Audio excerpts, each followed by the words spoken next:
Jaya Radha Madhava Kunja Bihari.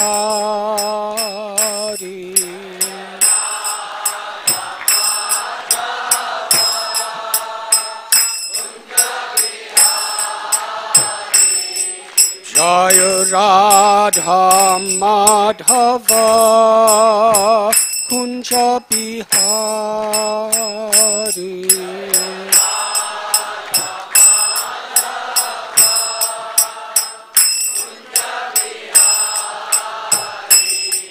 Jaya Gopi Janaballabha Girivardhari.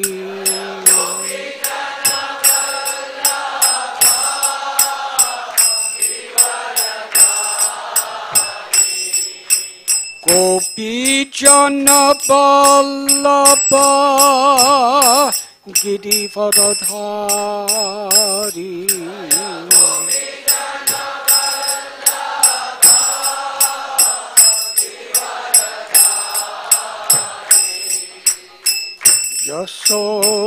Yashodanandana Brajajana Ranjana.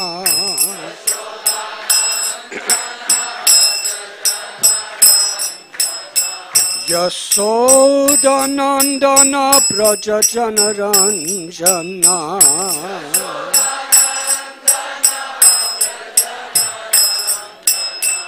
Jamuna Thira Panachari.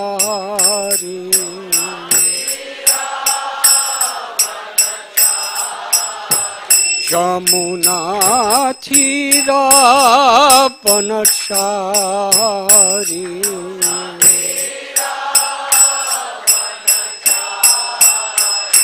Jaya Radha Madhava Kunja Bihari.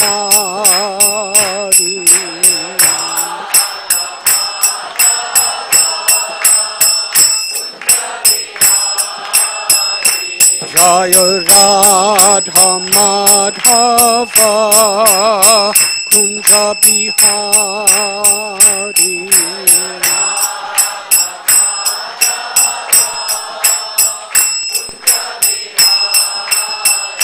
Jaya Gopi Janaballabha Girivardhari.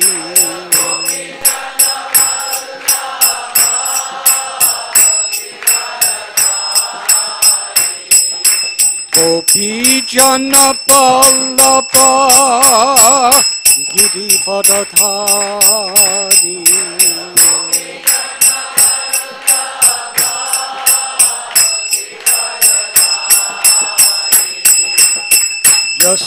Yashodanandana Brajajana Ranjana.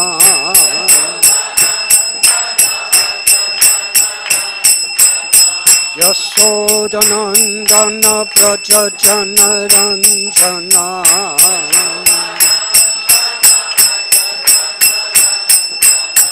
Yashodanandana Brajajana Ranjana.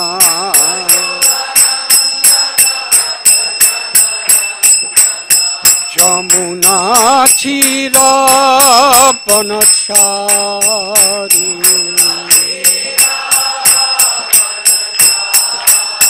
Jamuna Thira Panachari.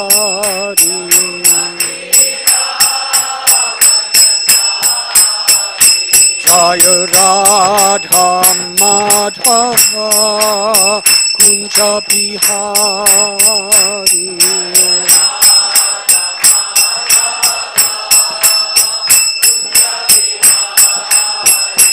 Jaya Radha Madhava Kunja Bihari.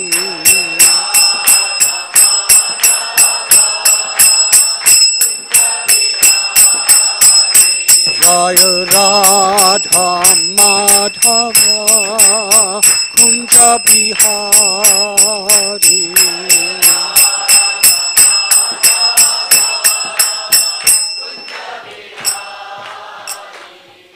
Jaya Om Vishnu Vishnu Bhad Paramhangsa Parivrajakacharsha Asthotar Sata Sri Srimad Abhay Charanaravinda Bhakti Vedanta Swami Prabhupada Ki Jai.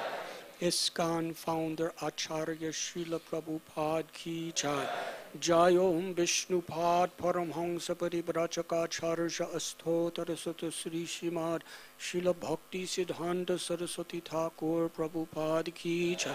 Ananti Koti Vaishnava Vrinda Ki Jai. Namacharya Srila Haridas Thakur Ki Jai.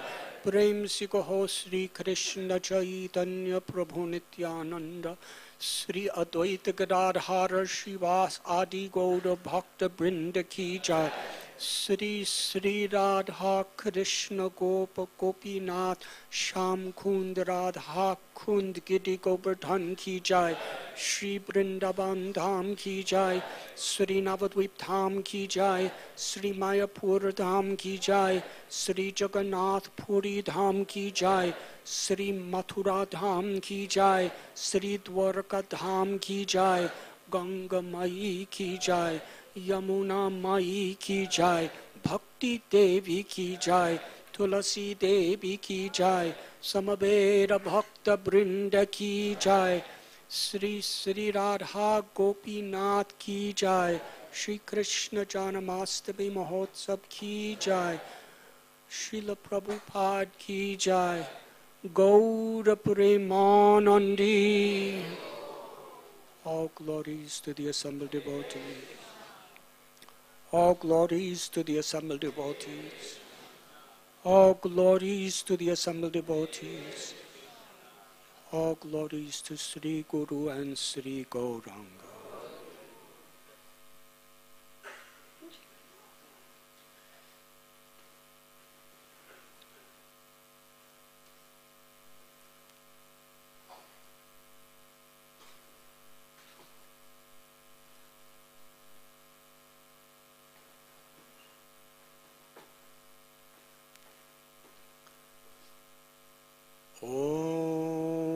Namo Bhagavate Vasudevaya.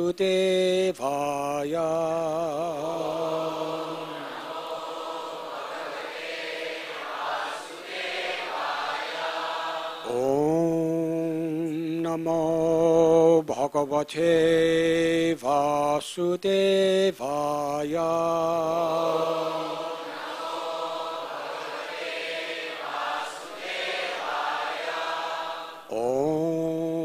Namo Bhagavate Vasudevaya.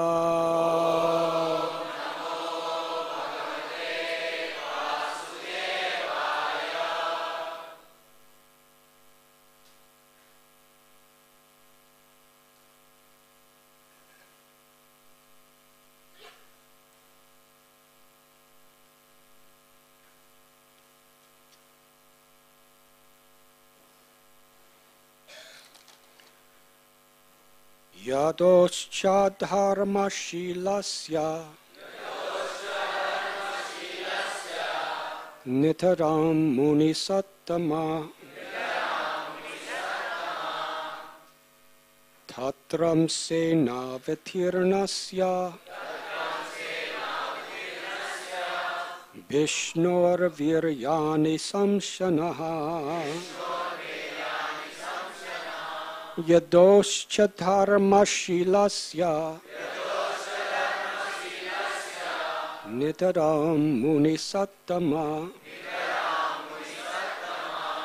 tatram sena vatirnasya Vishnur viryani samshanaha Yadoscha dharma shilasya Nitaram muni sattama tatram senavatirnasya Vishnur viryani sanshanaha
Yadu, of Yadu or the Yadu dynasty.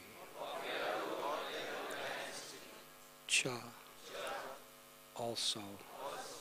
Dharmashilasya, who were strictly attached to religious principles. Nitaram, highly qualified.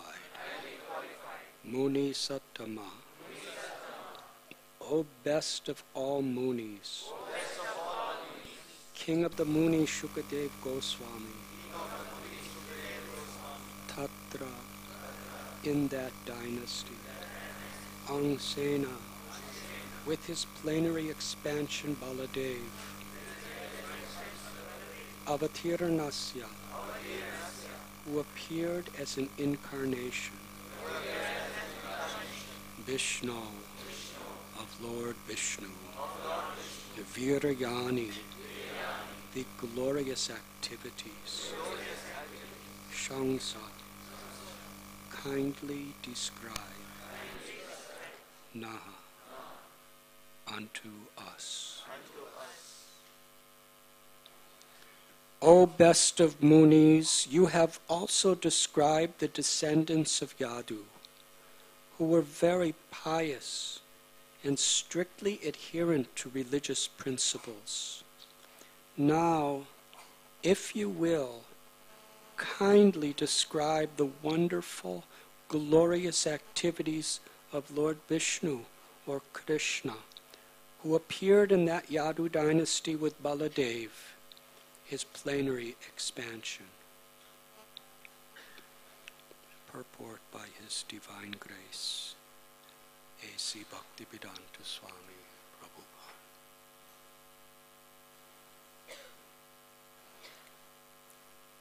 The Brahma Samhita explains that Krishna is the origin of the Vishnu Tattva. Ishvara Parama Krishna Satchit Ananda Vigraha Anadyar Adyar Govinda Sarva Karana Karanam. Krishna, who is known as Govinda, is the supreme controller. He has an eternal, blissful spiritual body. He is the origin of all. He has no other origin, for he is the prime cause of all causes.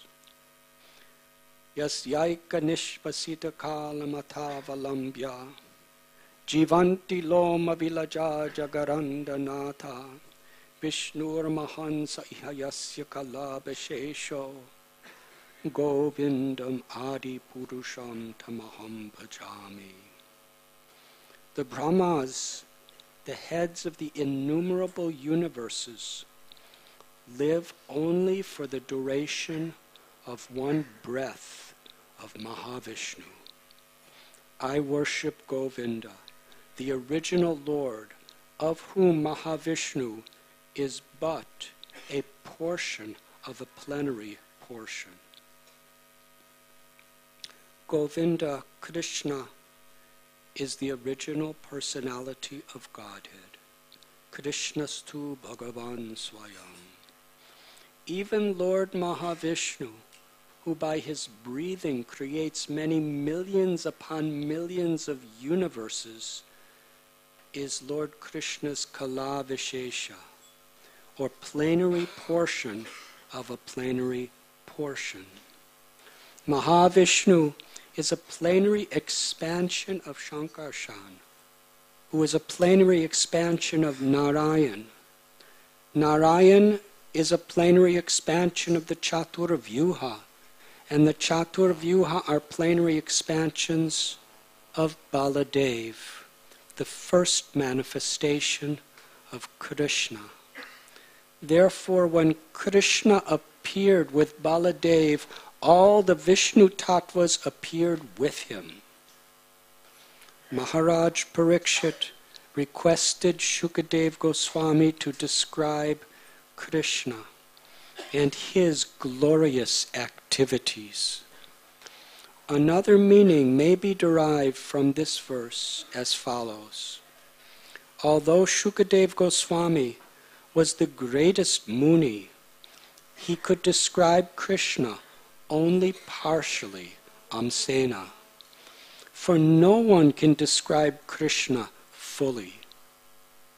It is said that Anantadev has thousands of heads, but although he tries to describe Krishna with thousands of tongues, his descriptions are still incomplete.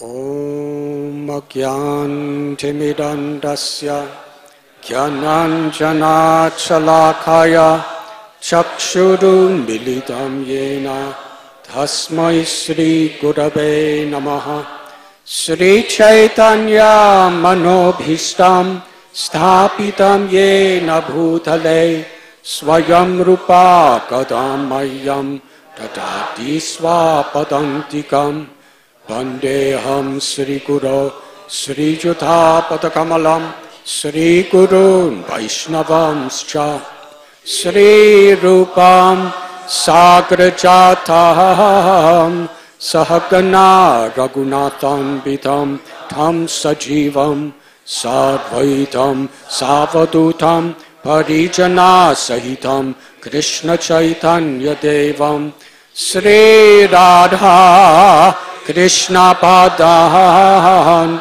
Sahagana Lalita Sri Vishakan Vitamscha He Krishna Karuna Sindhu Dinabandhu Jagatpate Gopesha Gopika Kanta Radha Kanta Namostate Tapta Kanchana Gaurangi Radhe Vrindavaneshwari Vrishabhanu Sute Devi Pranamami Hari Priye Vancha Kalpatarubhyascha Kripa Sindhubhya Evacha Patitanam Bhavanebhyo Vaishnavebhyo Namo Namaha Sri Krishna Chaitanya Prabhu Nityananda Sri Advaita Gadadhar Srivasati Gaura Bhakta Vrinda Hare Krishna Krishna Krishna Hare Hare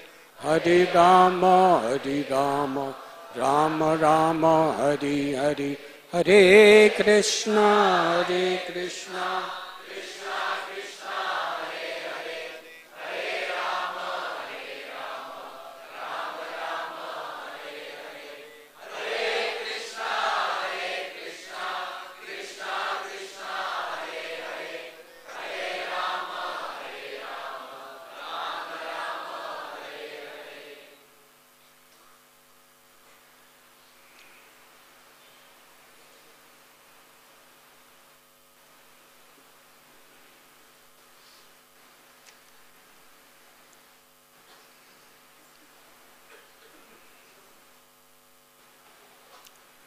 Hare. We dedicate our Janmashtami festival in gratitude to His Divine Grace, Srila Prabhupada, and our beloved previous Acharyas, and in a mood of prayer for His Holiness Jaipatak Swami Maharaj, His Holiness Gunagrahi Swami Maharaj, and His Grace Shruti Dharma Prabhu.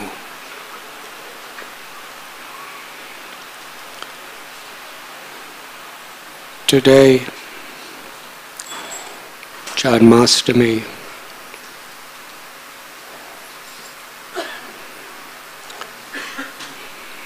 we are reading from Srimad Bhagavatam, Canto 10, Chapter 1, Text number 2.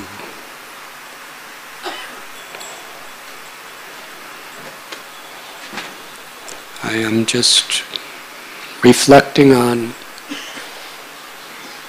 Janmashtami in 1965. Srila Prabhupada celebrated on board the Jaladuta, a cargo ship. It was just in the area of Cochin in Kerala. He writes in his diary how he gave a brief talk about Krishna to Captain Pandey and some of the staff on the cargo ship.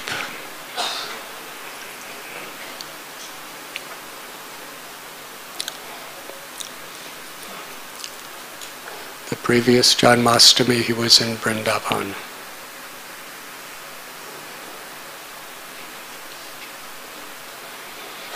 Srila Prabhupada's mood of worshipping Krishna,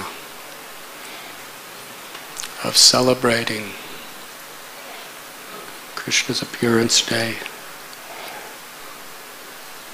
is very clearly revealed to us in that he was offering his life to give Krishna to others.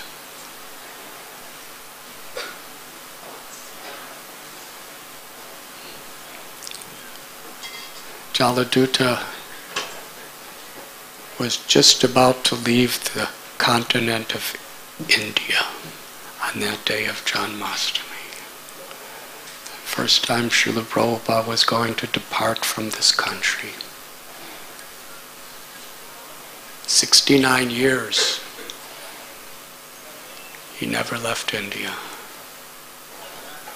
These days, little babies are flying all over the world from India. But it was his first trip outside of his homeland, Mother India, Bharat, on a cargo ship, knowing he had over a month ahead of him.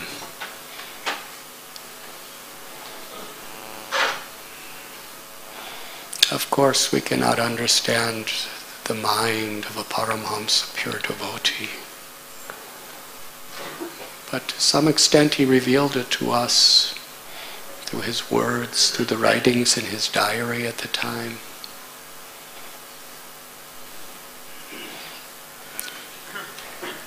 Krishna appeared in this world especially to reveal his pastimes, to attract the hearts of the fallen souls. Krishna appeared in the Vaivashvat Manvantara, 28th Divya Yuga, in the month of Bhadra, just at the end of the Dwapar Yuga. After Krishna departed, Kali Yuga was about to begin.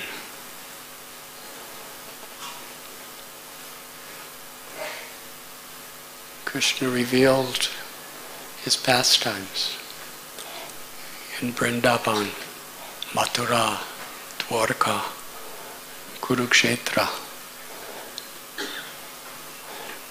Especially the pastimes of Sri Braj Bhumi, the Madhurya Lila, are so infinitely sweet.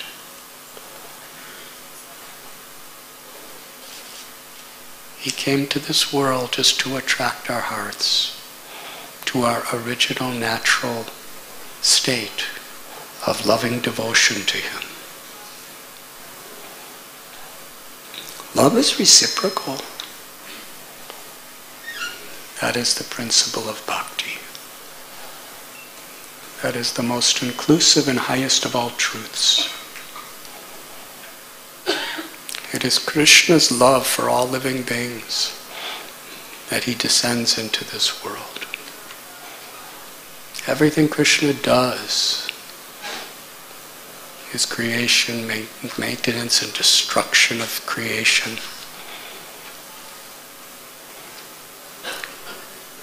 Paritranaya sadhunam vinashaya chaduskaratam dharma samstapanarthaya sambhavami juge juge is punishing the miscreants, is protecting the pious, is re-establishing the principles of religion,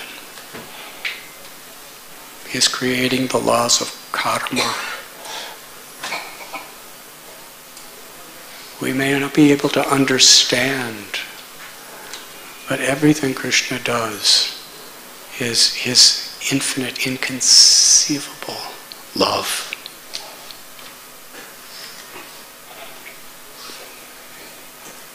In Sri Vrindavan, he expands, and this is something that's happening for all eternity, as Sri Radha. Sri Radharani, his Ladini Shakti, his pleasure potency. And together, that one supreme truth and these two supreme forms are exchanging prema, ecstatic love. And he expands as Sri Balaramji, is original of all expansions, simply to facilitate ecstatic love. Balaram expands as his abode, Goloka, and so much paraphernalia. And Balaram, who is Krishna himself, in the mood of the facilitator of loving reciprocation, whatever he does is to support and ever increase the love between Krishna and all his devotees. Nityo nityanam chaitanas chaitananam. A very incomplete and vague comparison is given that from the sun planet comes so many sun rays. How many sun rays are there? How many sun rays have there ever been? That is not even a fraction of how Krishna expands himself in the form of limitless jivas, limitless spirit souls. And Krishna is eternally manifested as each spirit soul. And each and every expansion is created only for the purpose of the ananda, the highest pleasure of loving relationships. We exist to appreciate Krishna's love and to reciprocate with our love. That's all. That's the only reality. Everything else is an illusion. But everything we see in relation to that reality is truth. This material world is not an illusion. When we see all the people, all the objects of this creation as Krishna's energy to facilitate either directly or indirectly, whether it's Bahiranga Shakti or Antaranga Shakti, the internal, external energy, the covering potency or the revealing potency. It's all there to facilitate loving relationships.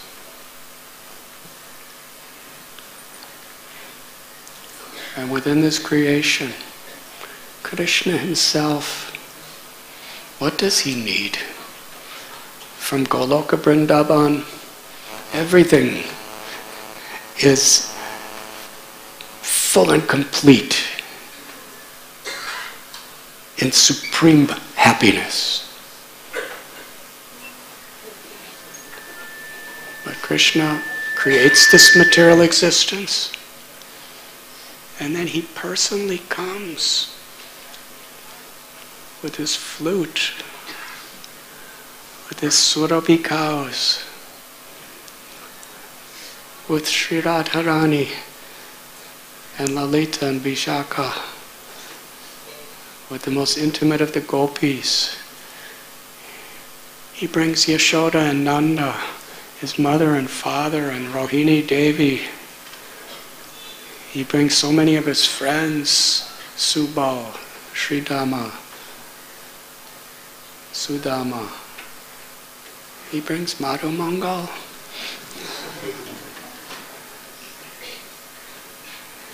From Goloka Vrindavan, he brings Govardhan Hill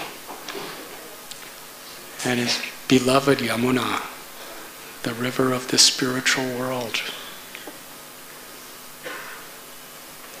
He brings the forest of Vrindavan.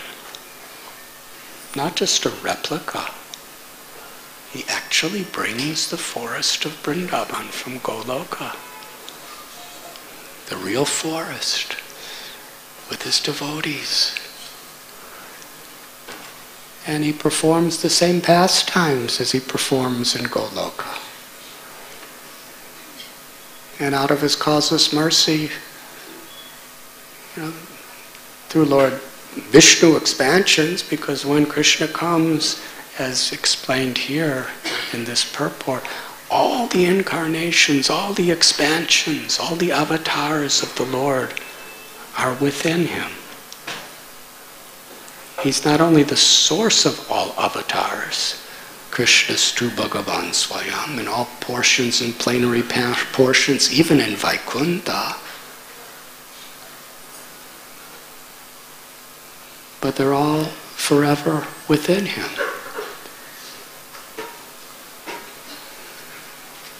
Krishna's perfect and Krishna's complete.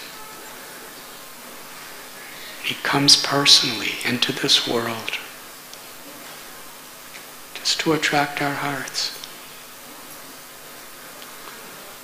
How much love is there in that? The spiritual world is where everyone's faithful to him.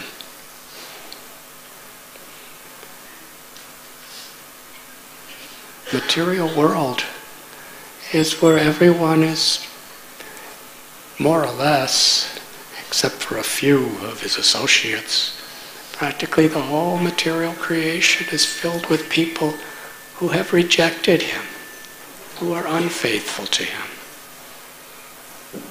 who disregard him, who don't really appreciate all that he's giving forever and trying to enjoy separate from Krishna.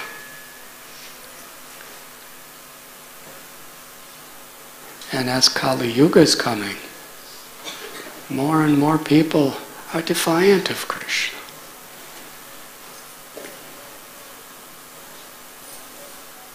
Why would Krishna come from Goloka for people like this? Who in this world is like that?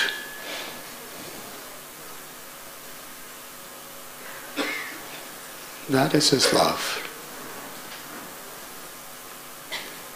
When Krishna tells in Sri Bhagavad Gita, Janma karma cha me divyam evam yo veti tattvata tyaktva deham punarjanma naiti mameti swarjana.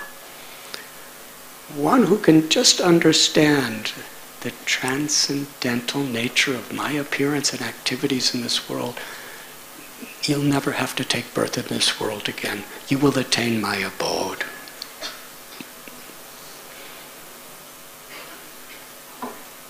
The beginning of understanding Krishna's nature of coming to this world is in the Bhagavad Gita itself. Krishna tells Suhridam Sarva Bhutana that he's the best benefactor and well-wishing friend of every living being. Ishvara Sarva Bhutanam Hrideshir Janatishtati. He never leaves us. He's always in our heart, personally, not just as an energy. The Paramatma is the personality of Godhead, personally seated within the heart of every living being, hearing, watching, and for most of us especially, waiting. And Krishna is so merciful.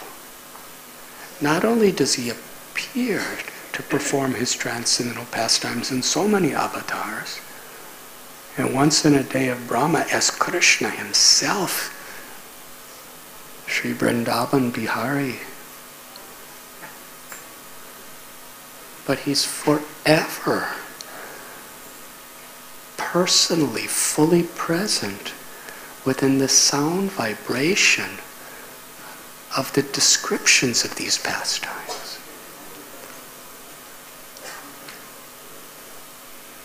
Srila Prabhupada defines this as the meaning of absolute in the context that we're speaking. Yeyatamam prapadyante tamstadaiva bhajamyam. All these secrets are revealed in Bhagavad Gita. According to our surrender, which is inseparable from our faith, according to that faith, according to how we're seeking shelter, we're seeking Krishna. Krishna will reveal himself in his pastimes. When we read Bhagavad Gita, when we hear Bhagavad Gita, if we're sincerely thirsting for Krishna, we are going to experience the same as what Arjuna did. When we're attentively listening with faith in a mood of surrender, seeking Krishna, seeking to serve Krishna, to please Krishna, then gradually, just by hearing these narrations, we become purified and we understand we're in the pastimes of Vrindavan. Whatever the date, whatever the time, and whatever our geographical location, these are all material considerations. But bhakti, the transcendental realm of the Lord, is beyond all material considerations. Srila Prabhupada wrote that each and every one of our temples is none different than Goloka Vrindavan.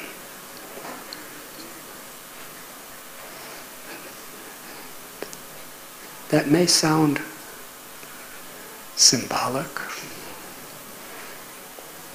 or difficult to understand, but when devotees are gathered together without envy, as truly well-wishers of each other, trying to help one another to please Krishna and serve Krishna, centered around Radharani and Gopinath, or whichever our deities may be, Krishna's there. When we're eager to hear his pastimes, Krishna's there. And he's especially accessible when in the mood that Lord Chaitanya has given us, Trinarapi Sunichena Turorapi Sihishnana Amanida Manadena Kirtaniya Sada. When we gather together in this mood to give pleasure to Krishna by chanting his names.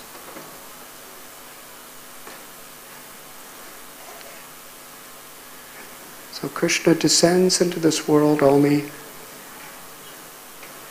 by love.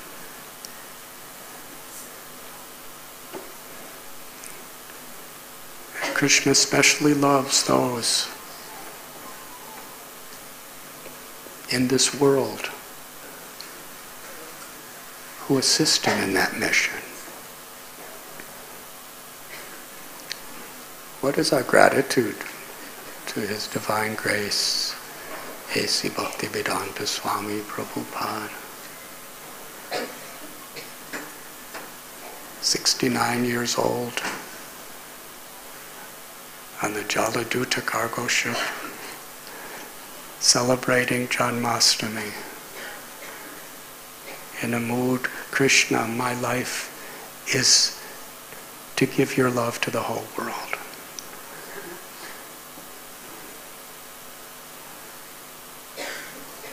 And he was going to countries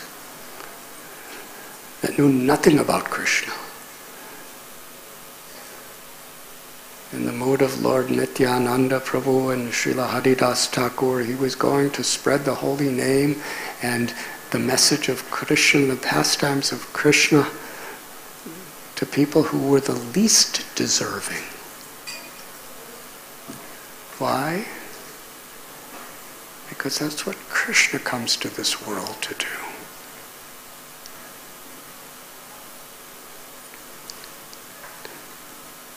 In the 10th canto, we begin with Parikshit Maharaj. He has just heard a very small summary of Krishna and Balaram's appearance in the 9th canto, at the end. And he's so eager to hear more. The reciprocation of enthusiasm and eagerness between Parikshit Maharaj and Sukadeva Goswami is a great example.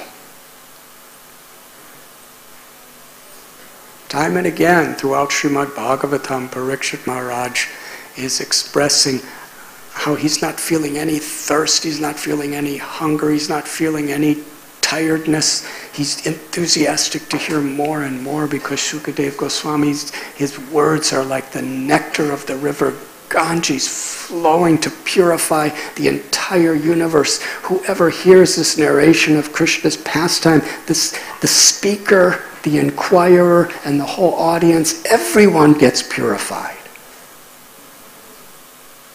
And everyone has the opportunity to awaken their original love for Krishna.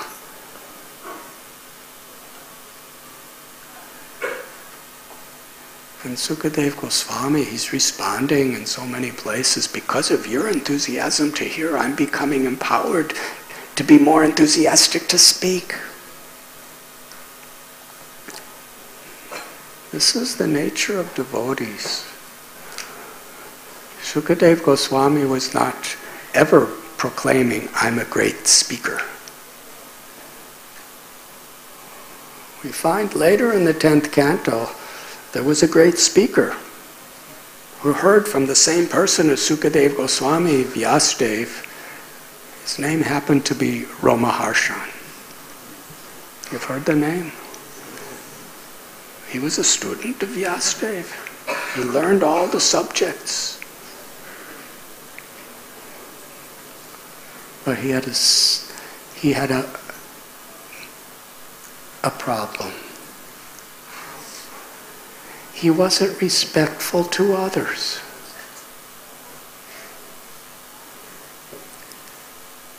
He was thinking that I know more than so many others. And Balaram was the original guru. He came to teach him a good lesson, which he did. You're supposed to be more humble than a blade of grass if you're going. That's what makes a person great. And you're not humble at all. So here, let me give you a blade of grass. And he gave it to him.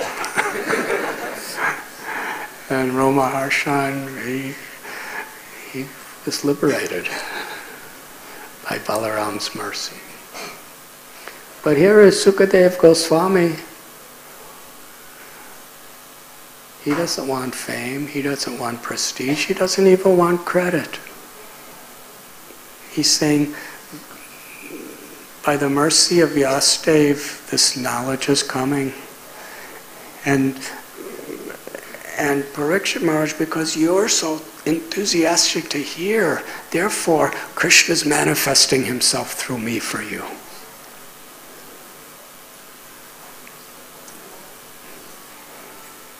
That was very much Srila Prabhupada's mood too.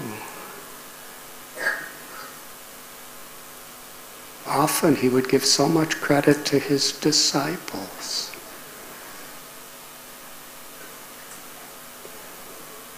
You have done all this.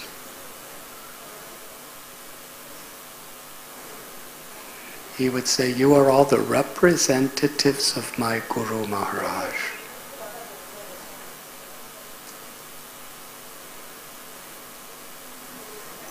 So here Parikshit Maharaj is so enthusiastic to speak. To hear. And Sukadeva Goswami is so enthusiastic to speak. Parikshit Maharaj is really taking shelter with so much faith. In the next verses, he's remembering when he was very small, the size of an embryo in the womb of his mother, Uttara. At that time, Ashwatthama sent this Brahmastra, this supernatural, mystical nuclear weapon, which was blazing with the light of the sun. And it was coming right to this little baby. Now, what can an embryo in the womb do to defend himself? He's completely helpless, can hardly even move. And he's seeing this weapon of total destruction coming right to him.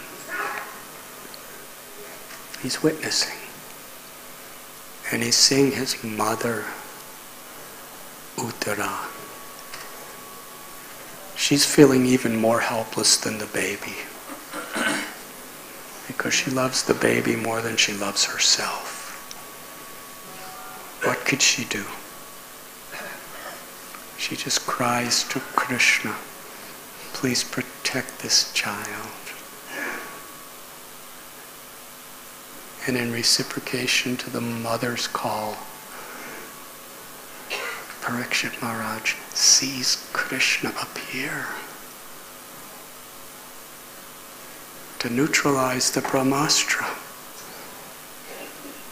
to bring him back to consciousness. Sarvasya chaham hridisha nivishto matasmidir jnanam apohanam cha. And by Krishna's arrangement, only he gave Parikshit Maharaj the power to remember that throughout his life.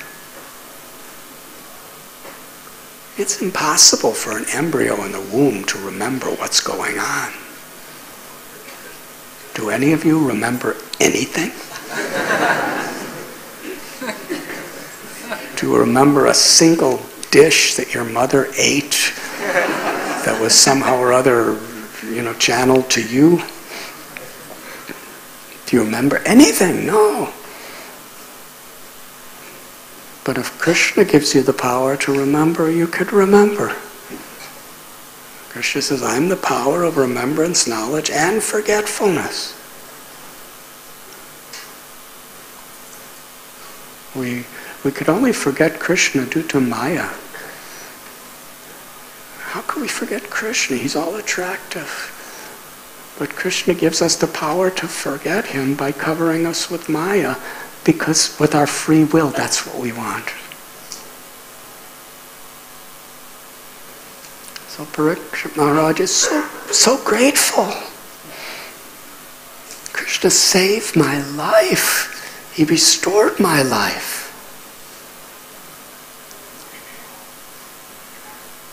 Yesterday we were speaking of the Nagapatnis, how they prayed for Kaliya, their very unworthy husband. And Krishna bestowed his mercy on Kali and gave him liberation. Uttara is crying out.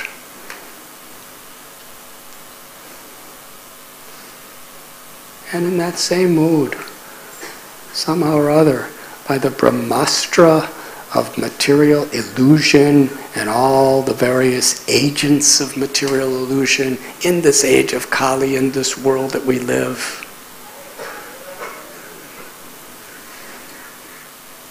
the Krishna consciousness within our heart is being destroyed, it's being covered, it's being destroyed. And if we really understand what we're losing, then we're not going to be in a sleepy mood chanting the holy names. We'll understand the urgency. The reality, see, that's a symptom of, at any moment, Yamaraj could call us on his cellular phone.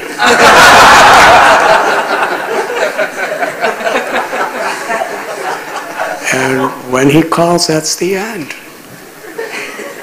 And just as we've just witnessed here, and even during Srimad Bhagavatam class, that call could come.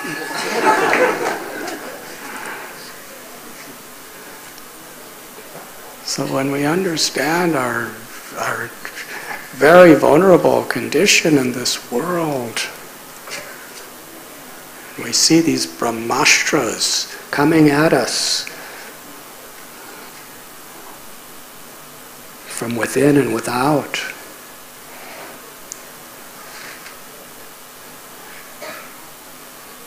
And following in the footsteps of Uttara and the great souls, with all our heart, we take shelter of Krishna. Hare Krishna, Hare Krishna, Krishna Krishna,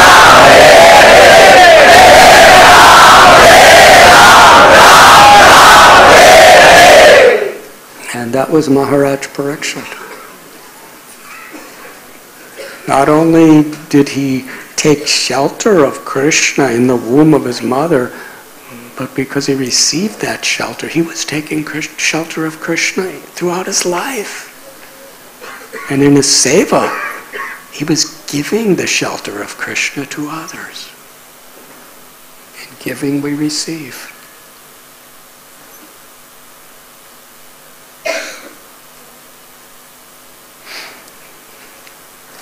Sukadeva Goswami, he so grateful to Parikshit Maharaj.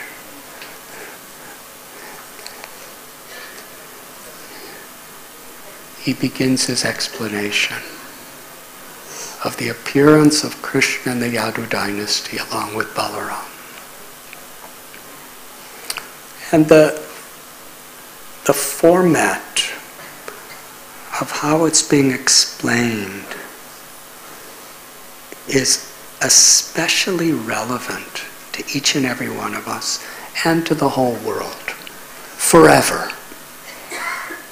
But the nature of spiritual life is forever means especially today. Sometimes when we think of forever, that means so much distance in the future. Or way, way, way back at the past, Brahma was on that lotus flower and he didn't know what to do. But when we speak of the importance of Krishna consciousness forever, forever means especially at this moment today.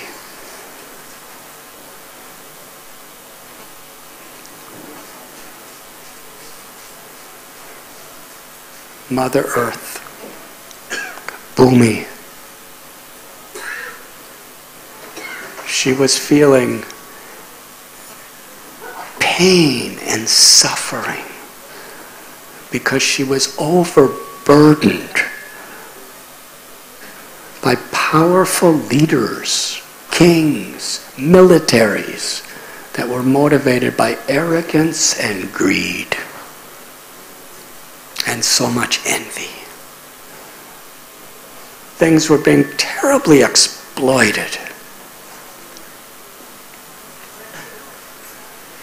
Now, with all the pollution of the world today and all the greed and all the envy and all the violence in so many ways.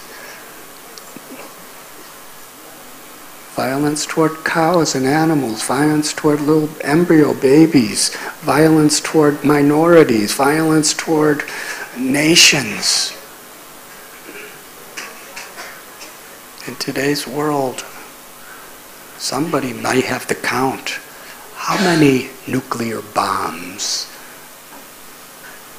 are in warehouses, only one push of a button away from exploding. It's thousands and thousands. And practically each and every one of them could kill tens and millions of people, what to speak of other living beings, in a moment. And the pollution in the rivers and the lakes and in the oceans and in the air and in the earth. And because of those pollutions, so many diseases, horrible diseases. And how people treat each other, even within families, for selfish reasons, causing their loved ones so much pain. Mother Earth is very, very much overburdened. And like a mother, she's transcendental, Bhumi Devi, but she feels suffering for us.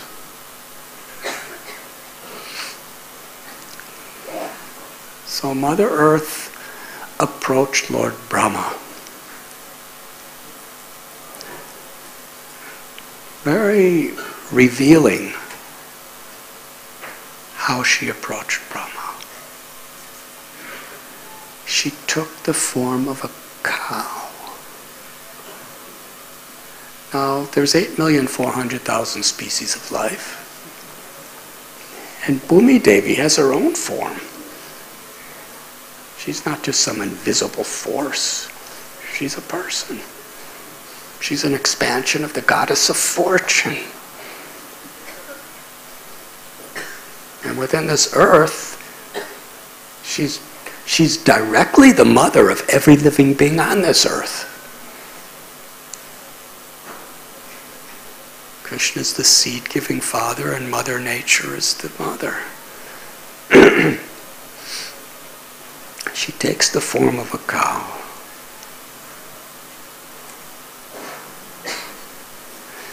Because a cow is completely innocent and completely dependent on the compassion of others. The cow is a mother herself, just like the earth. The cow's giving milk. The cow's giving dung and urine for the well-being of everyone, as Mother Earth is giving everything we have. And because the cow is so dear to Krishna, Govinda, Gopinath, Gopal, to those who are of elevated consciousness, like Lord Brahma, he has special pity for the cow. And that is why she appeared in the form of a cow.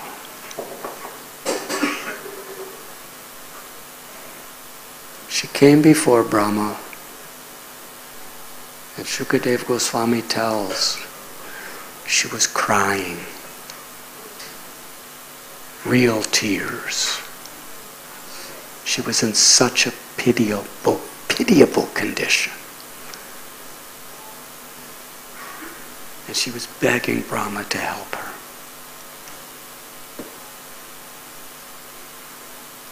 Srila Prabhupada, I heard him describe with tears in his eyes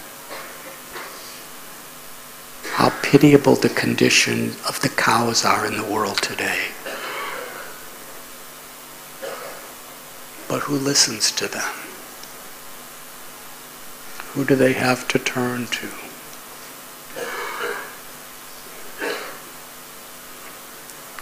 We're in the Brahma Sampradaya. Brahma Madhva Gaudiya Sampradaya. So we're in the line of Lord Brahma. We should hear the cries of the cows and feel with pity the plight of the cows.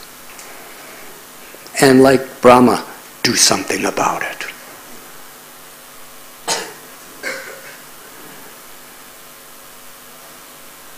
But as Mother Cow in this form, she was actually pleading for all living beings, all humanity, all species of life who are depending on her. Lord Brahma, along with Lord Shiva and all the demigods, they brought Mother Cow Bhumi to the shore of the ocean of milk, where Kshirodakshai Vishnu resides.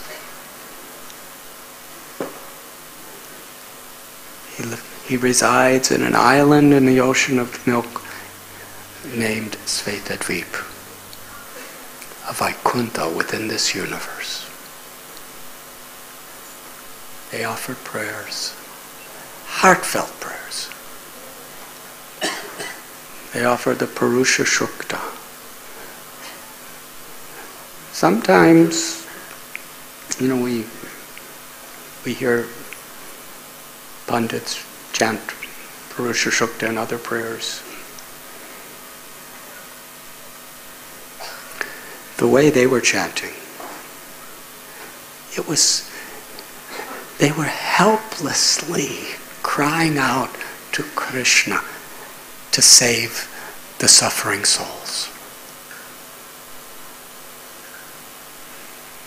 In Lord Chaitanya's Leela, we find Advaitacharya,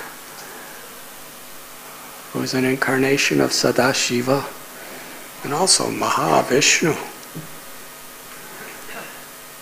And he's crying prayers and mantras, begging Krishna, please come to this world.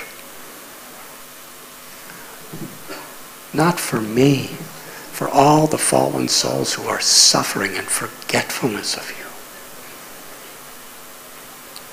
That was the mood in which Lord Brahma, and in Lord Chaitanya's Leela, Lord Brahma comes as Haridas Thakur.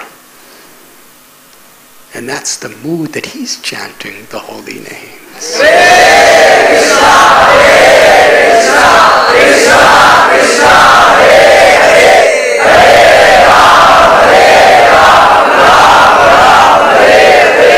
And it's very interesting. In Shantipuram, in Navadvip, the two best friends were Advaita and Haridas. Brahma and Shiva.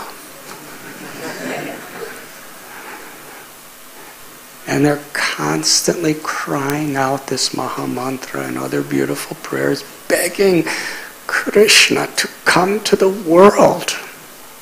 They're already Satchit Ananda. They're completely liberated in the ecstasy of love for Krishna. Why are they crying? Why are they doing pujas? Why is Haridas doing 196 rounds every day, living in caves? He's willing to be beaten in marketplaces. He's willing to be blasphemed and criticized and misunderstood. And he never stops praying to the Lord, please come and save these people.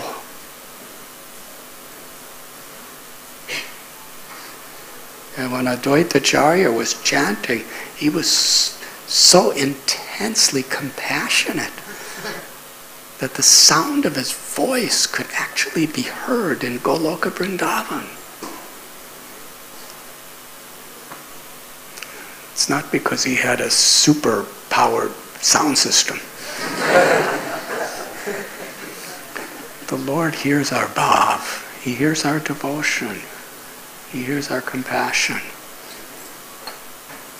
And similarly, if we chant like a little baby crying for mother with great humility, with a wonderful service attitude, then yes, in Goloka Vrindavan our voice will be heard. Even if we're softly chanting japa, it will be heard.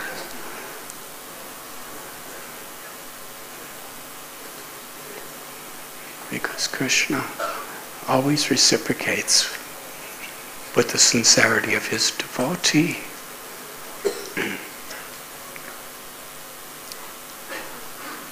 So for a long time, they were chanting prayers that are specially designated to take shelter of the Lord and call the Lord to give shelter to all beings in the worlds. And it's the demigods crying out. And Mother Bhumi's there crying. And Guru Parampara, Krishna from this pastime reveals an eternal truth. He reveals himself through those who love him.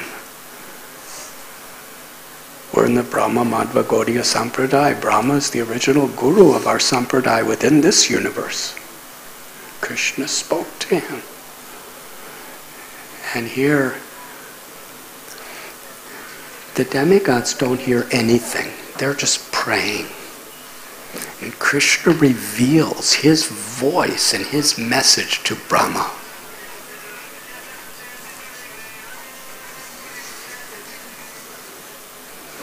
Someone's calling.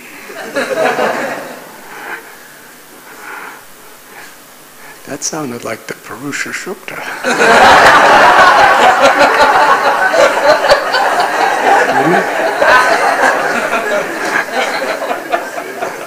I think it was.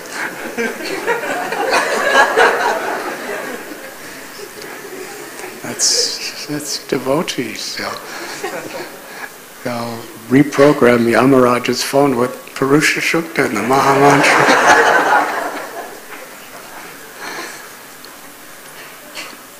So Lord Brahma revealed to everyone Krishna's will.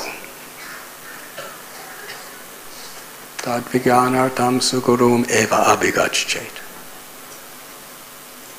Vedaishta sarvaraham eva vedyo vedantakrit veda vedeva chaham. Krishna reveals the Vedas. Krishna's, by all the Vedas, Krishna is to be known. But this verse that we have cited tells we could only really understand the true essence and purpose of the Vedas through our gurus. Evam parampara prabdha. Lord Brahma tells all the devatas that Kshirodakshayi Vishnu just spoke to me. And this is the message he wants me to give you. He already knows the plight of Mother Bhumi, Earth. He already knows about all the greed and all the envy and all the fighting over what belongs to him. He already knows about all the militaries and all the leaders who are just trampling upon her and all the persons exploiting her. And he already knows our intention of coming here, and he's already made the plan. Krishna, Lord Vishnu, the original personality of Godhead, along with his first plenary portion, Balaram, are going to appear on the earth planet in the Yadu dynasty. And he wants all of you to manifest your plenary portions and your wives, along with great sages, to take birth in the Yadu dynasty to facilitate his pastimes and to give him satisfaction. So everyone go.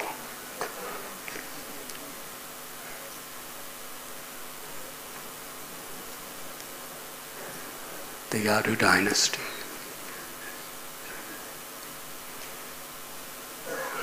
There was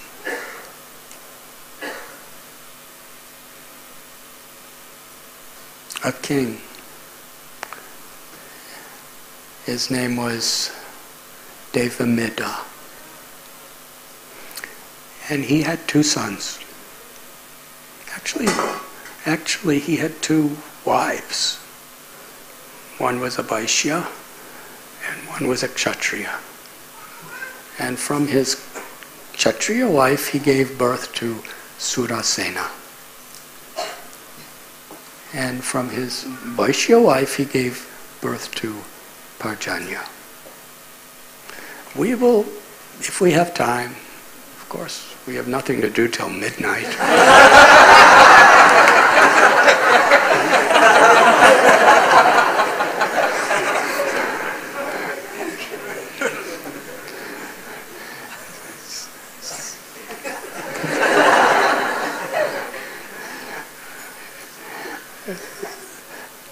There's a strategic plan that our leadership have for this temple. You see, if you don't want to stay for the lecture, you have to go out into the hot summer heat. So there's special benefits. Well, we will discuss the story of Parjanya a little later, perhaps. But Surasena, he was king of Yadus, and he made his capital in Mathura. Mathura is a holy place that's the eternal abode of Lord Krishna.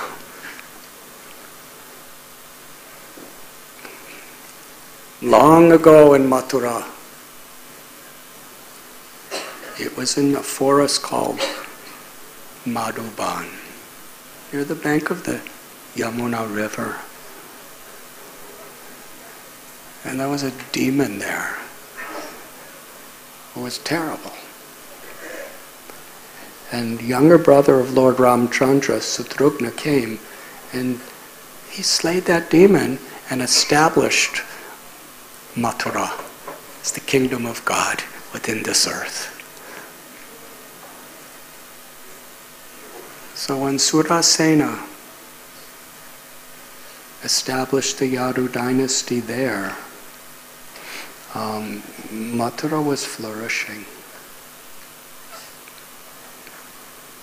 He had a son named Vasudeva. Sukadeva tells that Vasudeva was married to Devaki, the daughter of Devaka. And at the time of their marriage in Mathura, it was very, very special. Such a celebration. The son of the king is getting married. There was so much joy, so much festivities. Vasudeva was an ocean of good qualities, and Devaki was just like that.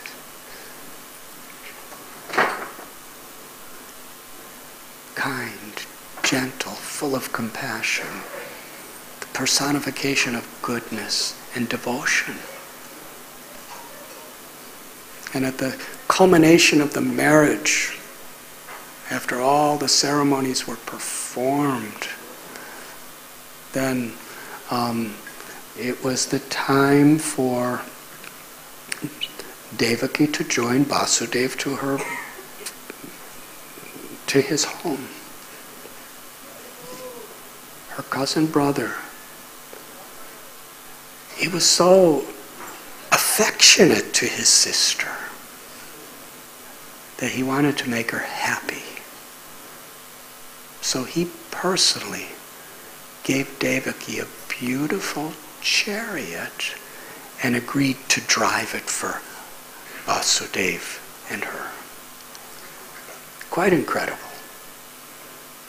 Such a powerful prince was going to take the role of the driver for his sister and brother-in-law. His name was Kamsa.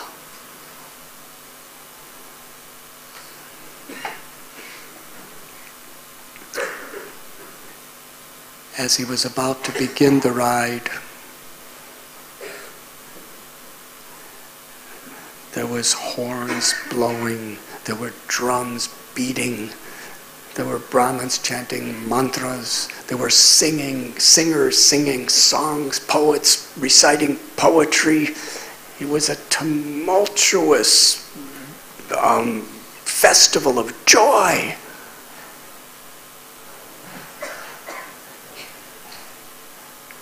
And just when he was getting the horses to move, a voice resounded in the sky. Kamsa, you are a fool. The 8th child of your sister is going to be the cause of your death. Nothing else was required to be said. Kamsa, how did he change all of a sudden like this? From a loving brother who will do anything and everything to make his sister happy, to the most cruel, violent demon. Suddenly, when he heard this, he grabbed his sister by the hair with his mighty hands, drew his sword with the intent to sever her head. And he was going to do it. It is said that each of Kamsa's arms had the strength of 10,000 male elephants. And these were the elephants of Dwapar Yuga.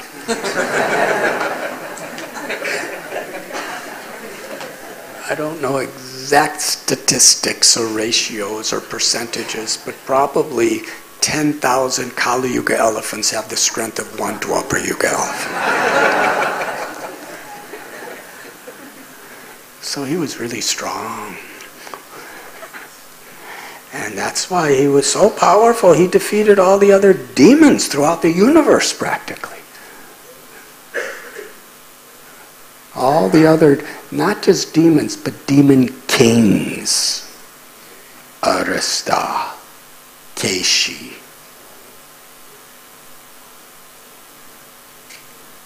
Pralamba. They were really strong. They all had mystical powers. They were yogis.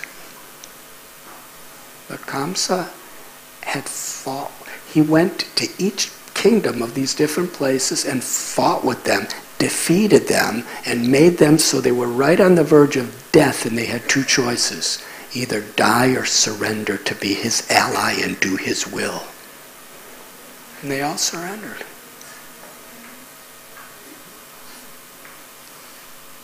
So now he's holding the hair of this gentle, lotus-like lady named Devaki. His eyes are filled with wrath and hatred due to his selfish ego. And the size, the sharpness, and the weight of his sword has never been told. Vasudeva, seeing his beloved wife, who he has given his heart to. And the Paramatma in Vasudeva's heart, wants to take birth in the world through him and his wife. Directly or indirectly. You know, his love for his wife was for the birth of Krishna to deliver all living beings in the universe.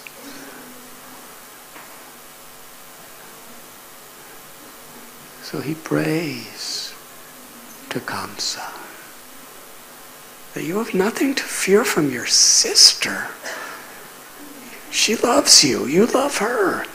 It's her wedding day. Why do you want to kill her? No one should kill out of selfish reasons just to protect themselves. Because we're not this body. This is the beginning of true human ethics. From a spiritual perspective, is to understand we are not this body. We are the eternal soul. Just like a plant worm is crawling from one leaf to another leaf. Have you seen how they do that? So in the same way, the eternal soul is moving from one body to another body to another body. And in this journey of the soul, if we're so attached to our temporary fleeting bodies that are inevitably going to grow old, get diseased, and die, maybe today, maybe tomorrow, if we inflict pain on another living being for our own selfish interests, then we are condemned to hellish conditions. She's your sister. She loves you. You're a great king. You're famous throughout the land for your power, for your greatness. Everything will be ruined. Your reputation, your legacy, the destination of your soul, everything will be condemned if you kill your own sister.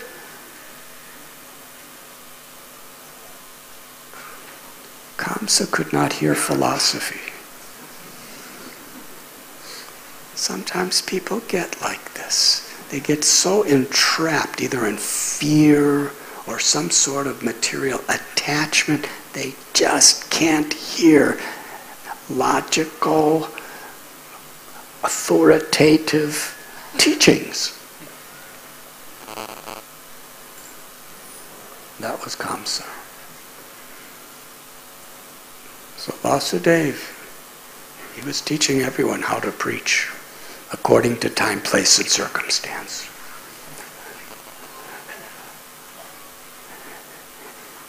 He put the philosophy aside because that didn't work.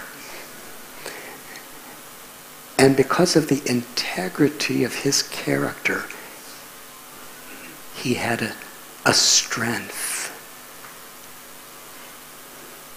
that he could be believed.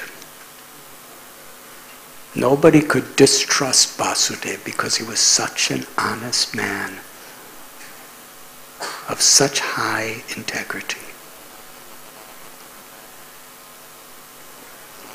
He promised Kamsa, I will give you each and every child that is born from Devaki.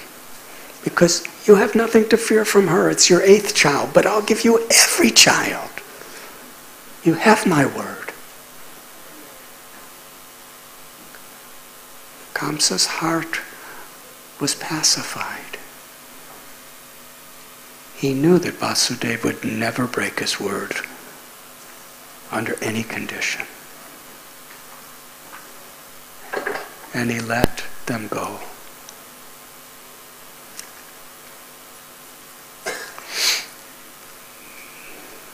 Soon after,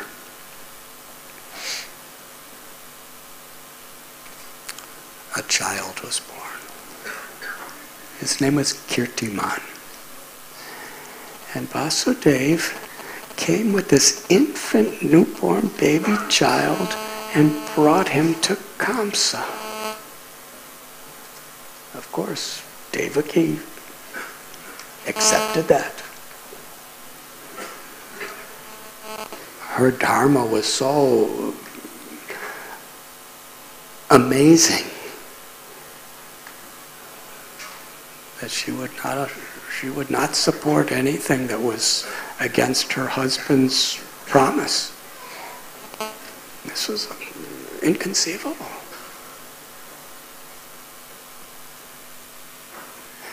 When Kamsa saw that Vasudeva actually is giving me his baby to kill, his heart actually melted a little. And he said, Vasudeva, you are so honest, you are so truthful, you are so respectful to me. To this extent, I have no danger from this child. It's only the 8th one. Take him home, be a good father, enjoy life. Those are my words, I'm sorry, but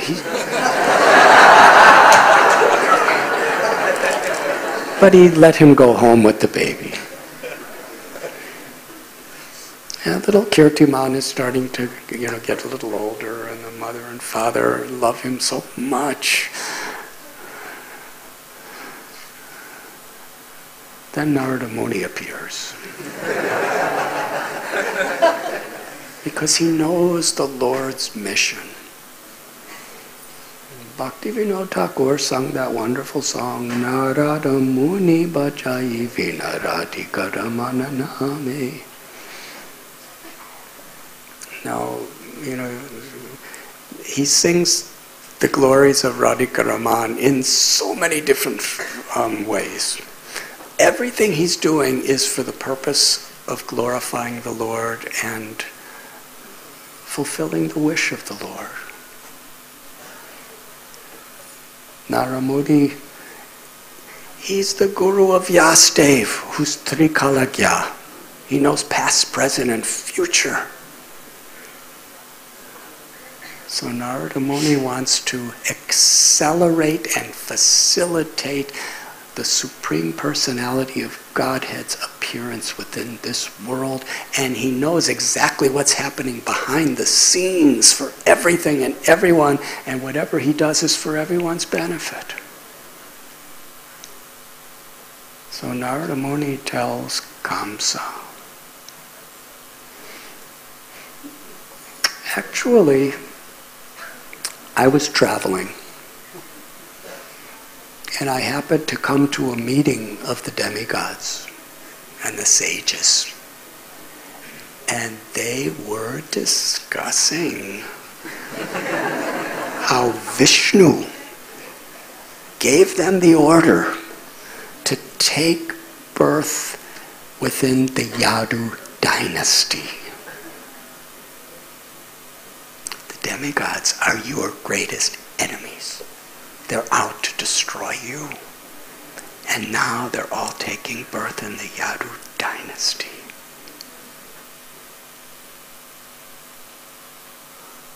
And I also heard that in your previous birth, your name was Kalanemi, and you were the king of demons. Vishnu killed you, and he's coming back to take birth in the Yadu dynasty to kill you.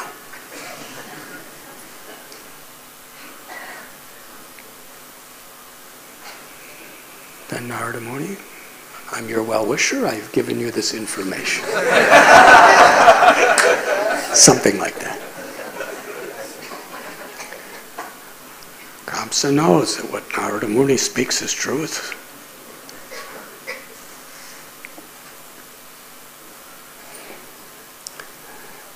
Some of the background of Kamsa. Within the Yadu dynasty, there was Ugrasena, a great king. He was one of the kings.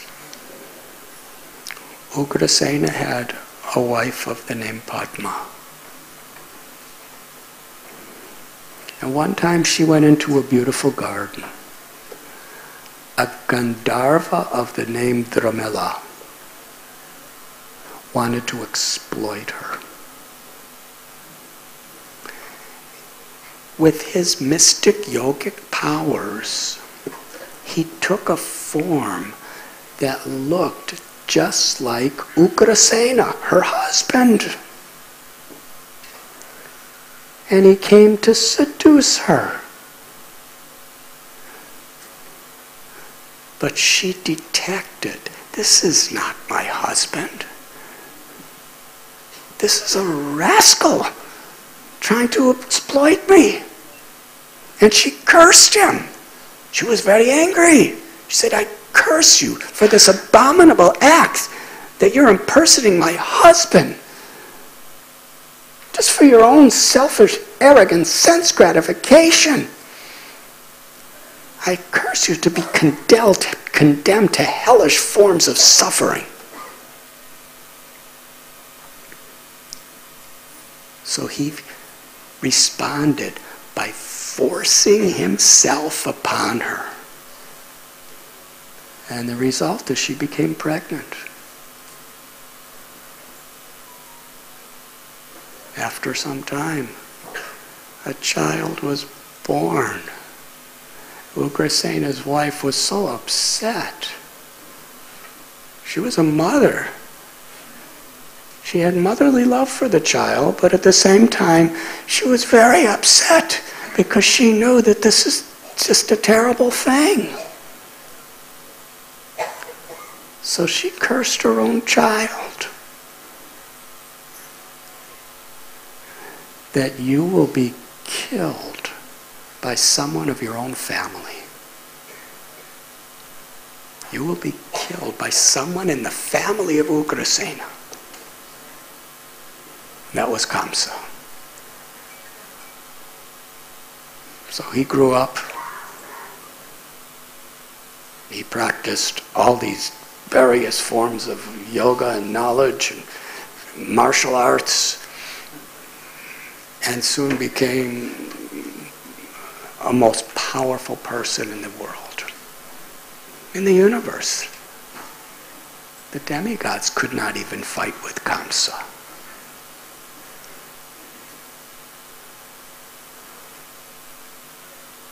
He was so manipulative, so exploitative.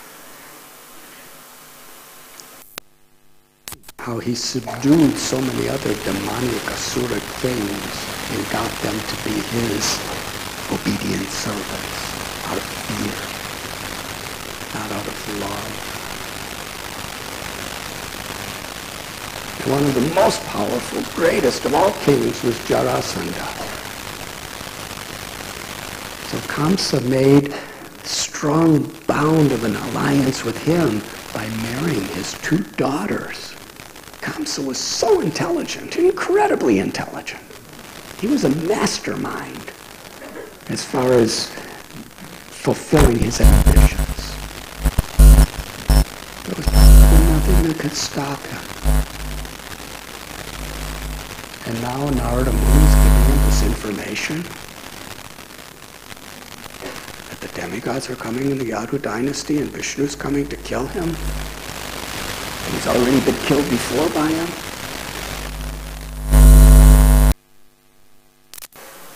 So he went along with his military and his soldiers. They brought Vasudeva and Devaki into a prison cell, shackled them, took that little child, Kirtiman, and Kamsa, so cruel. He didn't even have someone else do it. He did it himself. It's his nephew.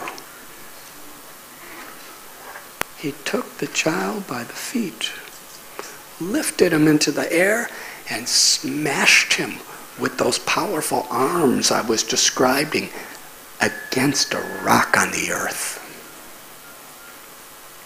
The child was dead. Vasudeva and Devaki were prisoners.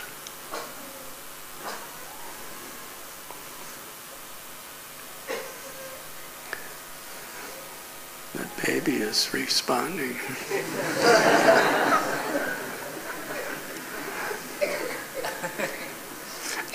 At least somebody's listening.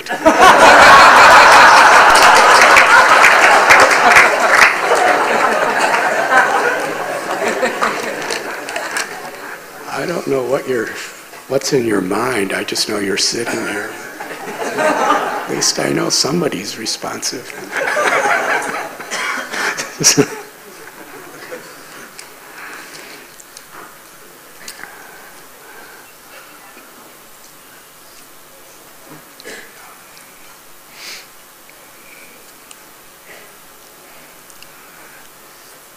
Why would Devaki and Vasudeva keep having children? You can't hide them. You're in a prison cell. You have shackles of chains binding you. There's guards who are assistants of Kamsa who are constantly watching you right at the door. And even Kamsa's coming to check in every now and then. He would terrorize them. But they had 6 little children. And every time one was born, Kamsa would repeat the same horrific action. The little baby was crying, so innocent, so sweet, so helpless. He'd rip the little baby out of Devaki's arms and smash him against a rock on the earth.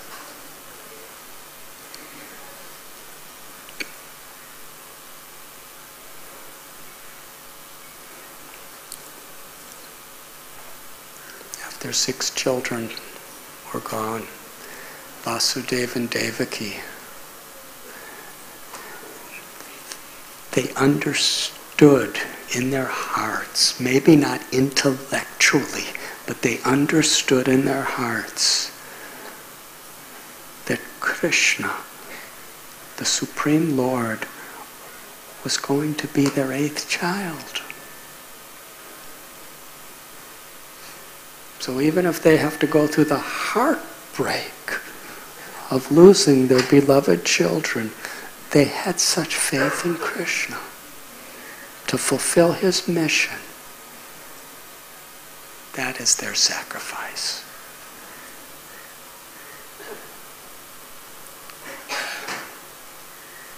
Nayam deho deha padam naloke. Human life is not meant for sense gratification. Tapodivyam putra kayena sattvam. Human life is meant to be a sacrifice for the higher purpose of God's service, of compassion to others. Vasudeva and Devaki, their compassion to the whole world, knowing that the Lord is going to appear to deliver everyone, and if this is what we have to suffer to facilitate, let it be.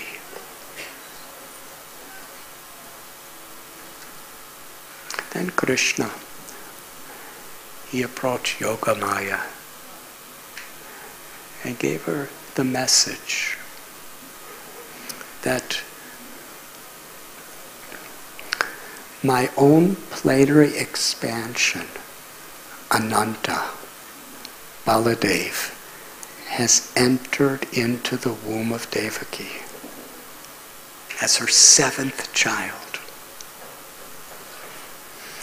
I want you to transfer Shankarshan. The word Shankarshan has many meanings. One is it unites 2 families. I want you to take Anantadev from the womb of Devaki and place him in the womb of Rohini. And then you, Yogamaya, you take birth as the daughter of Yashoda in Gokul. So Baladev, He entered the womb of Devaki especially to prepare for the arrival of Krishna. And Vishwanath Chakravarti Thakur, he quotes from the Haribamsa, and it's there in other scriptures. Srila Prabhupada explains the symbolic meaning and the history that's behind these 6 children. That Marichi represents the mind. Marichi's wife Urna had 6 children, and they were extremely powerful, extremely learned. But sometimes when you're powerful and you're learned and you have a very high birth, prestigious, being born to such a great sage as Marichi, they ridiculed Lord Brahma. And Lord Brahma knows what's best for everyone. And he's also facilitating Krishna's pastimes. So Lord Brahma cursed the 6 sons of Marichi to take birth on the earth. Birth on the earth.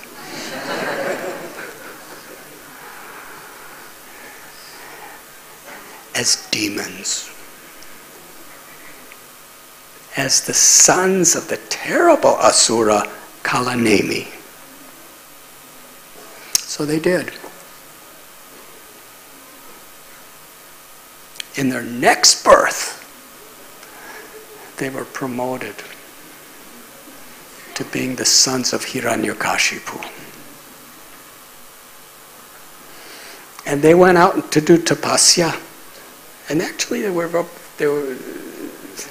they really did wonderful austerities to Lord Brahma. And Lord Brahma was so satisfied with them that he offered them any benediction. And they offered they asked for the benediction that they could not be defeated by anybody. Nobody could kill them. Now, usually a father is proud of the son if the son does something great. That's quite great, getting the darshan of Brahma and getting benediction. But Hiranyakashipu was outraged. He was so arrogant, so possessive. Hiranyakashipu, like a storm of wrath, he screamed upon them, "How dare you go to Lord Brahma and ask these benedictions without my permission? I curse you for a long, long time to live in Patalaloka. And then you will be the 6 sons of Devaki. And your previous father, Kalanemi, will come as Kamsa to kill you."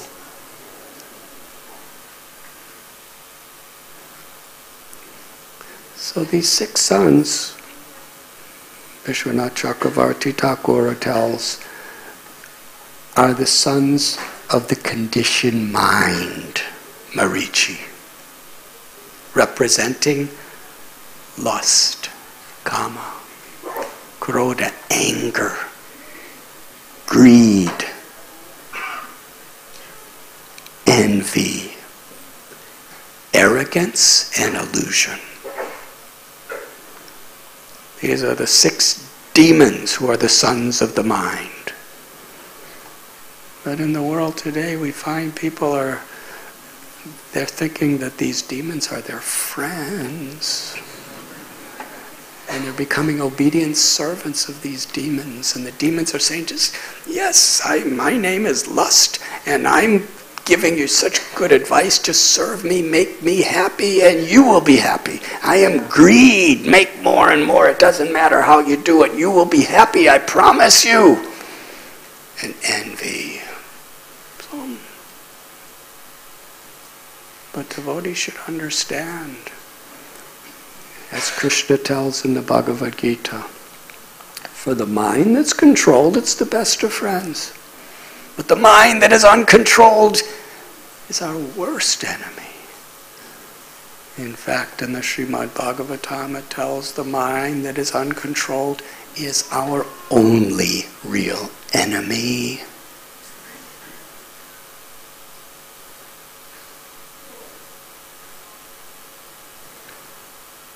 Devaki, she represents bhakti, pure devotional service. And Kamsa represents fear of material nature, of all the distractions that material nature is bringing before us.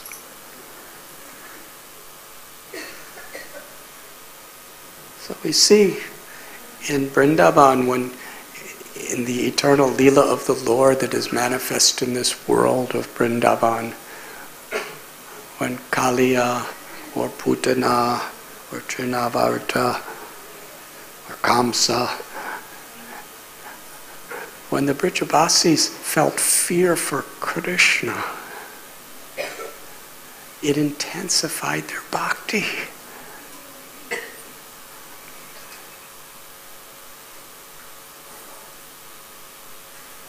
And when they'd fear separation from Krishna, it intensified their bhakti. But in this world, when we're not on that pure liberated platform, we Hari Hari.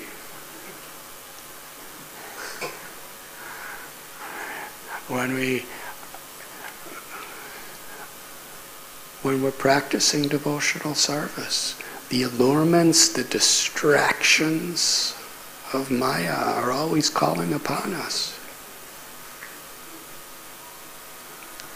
And devotees, when they feel fear, abhoy charanara vindaram,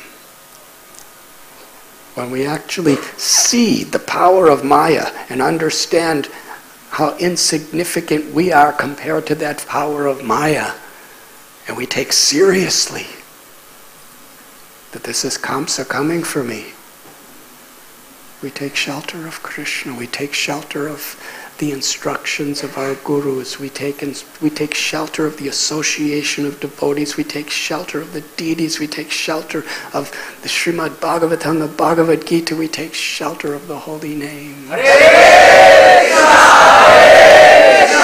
Krishna Krishna, Krishna Hare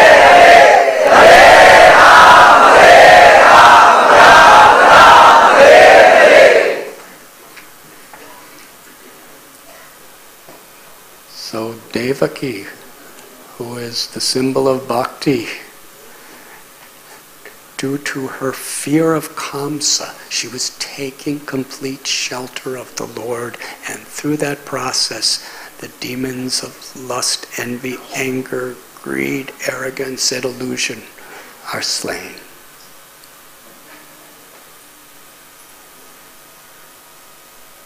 And then the original Guru, Shankarshan, Baladev, comes to prepare our hearts for the arrival of Krishna.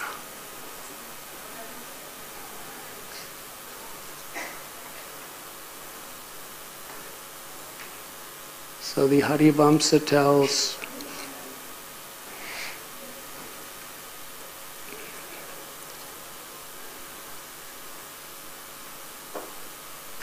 on the 7th month of Rohini's pregnancy,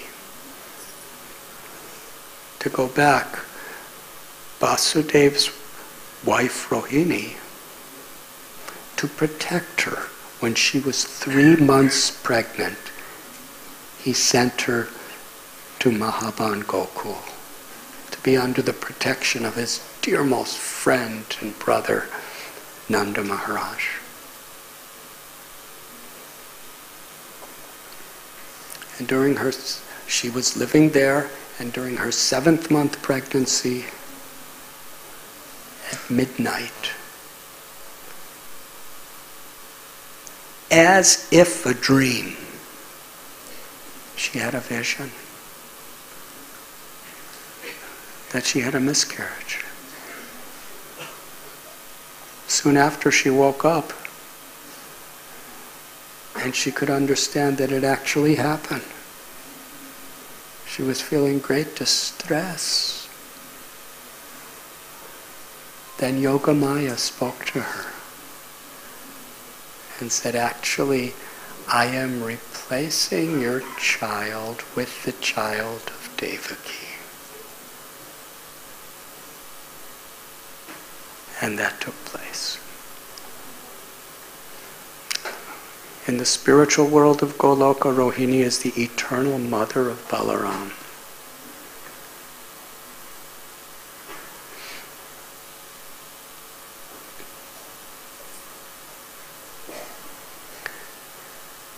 The Srimad Bhagavatam tells that the Supreme Personality of Godhead, Lord Krishna, appeared within the mind of Vasudeva. And from the mind of Vasudeva, he entered into the heart of Devaki. Just like the light of the sun illuminates the moon that is shining in the eastern horizon. When Lord Krishna appeared in Devaki's womb, she became so beautiful. Her heart was filled with so much joy. And everybody could sense that.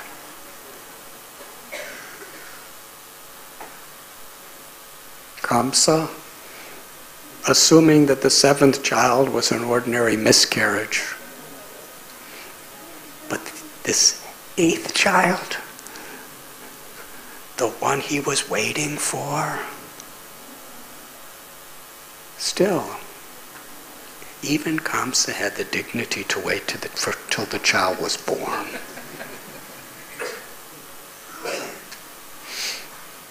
He was saying now, his sister's effulgent, the prison cell's full of light.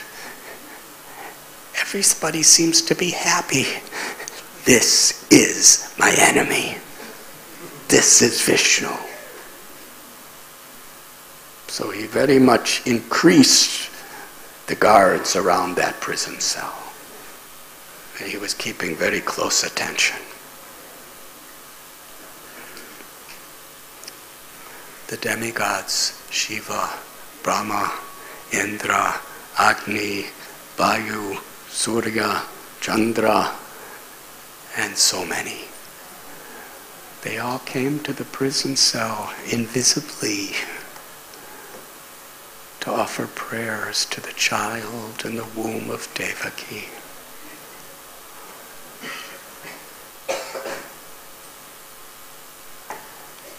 And then at the most auspicious time, the Srimad Bhagavatam, Sukadeva Goswami tells, in the 28th Yuga cycle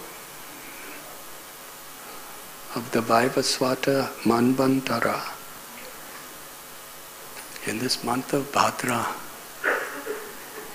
in the prison cell of Kamsa, at midnight, the Supreme Lord appeared before Vasudeva and Devaki with 4 arms, the Brahma Jyoti radiating from his transcendental body. He was wearing a magnificent bejeweled golden helmet, Kaustubhamani, beautiful jewels and necklaces. His cloth was yellow like lightning. His eyes were like lotus flowers. He was holding the club, the chakra, a lotus flower, and and conch shell Shankha. As he gazed upon Devaki Vasudeva bestowing this darshan, filled with love, filled with gratitude, filled with devotion, they offer their prayers. In Vasudeva's prayers, he declares the supreme origin of everything that exists out of his causeless mercy appears to this world for the well-being of everyone, out of mercy. Devaki, she concluded her prayers with such a feeling of motherly love. You are the Supreme Lord, you are Vishnu. But still, Kamsa's just waiting for you. And he's already killed 6 of my children. And the other one, I don't know what happened to. Please disguise yourself as a little baby so he won't know who you are. Lord Vishnu told Vasudeva and Devaki that you are my eternal servants. And previously you have done great tapasya to have me as your child, and now I have come.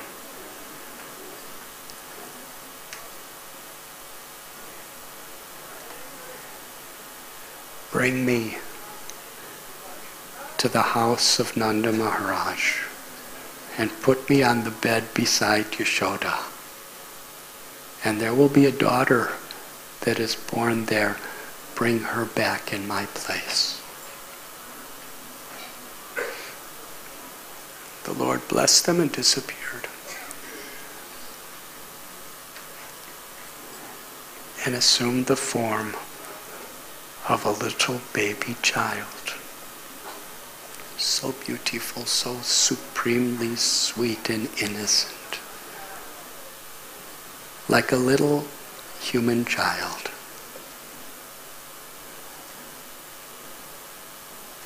Devaki embraced the little baby of hers. She didn't just love him as her baby. She loved him as God too. How can we ever conceive of the love of Devaki for this little baby? She gave him some milk because it was a long trip to Gokul, across rivers and through forests. And to facilitate the Lord's plan, Devaki handed little Krishna to Vasudeva. By the mystic power of Yogamaya, the chains that were shackling them, they opened up. The doors that were locked, unlocked.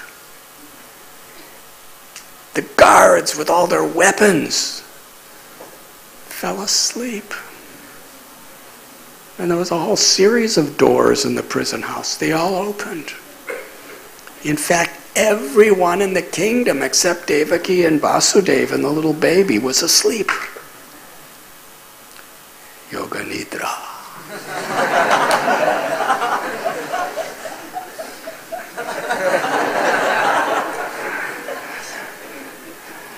So Vasudeva took the little child and walked out. When he came outside, it's the month of Shravan, the month of Bhadra, so it's the rainy season. So there was torrents of rain. But still Vasudeva had to fulfill his mission, and how the Lord helps in every way. Anantadev appeared like Shesha, a many-hooded serpent, and followed just behind Vasudeva as an umbrella.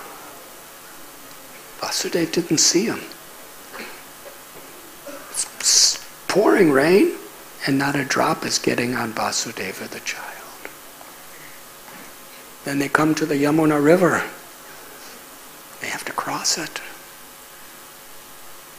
And because of the severe rainstorm that's happening, Yamuna Devi is flowing so swiftly with whirlpools of waves, it's impossible to cross.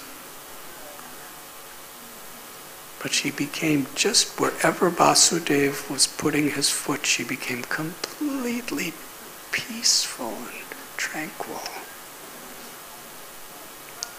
So he could effortlessly cross Yamuna Devi. It is said at one time, he actually dropped a little baby in the Jamuna. The child kind of disappeared in the water. Imagine Vasudeva's anxiety.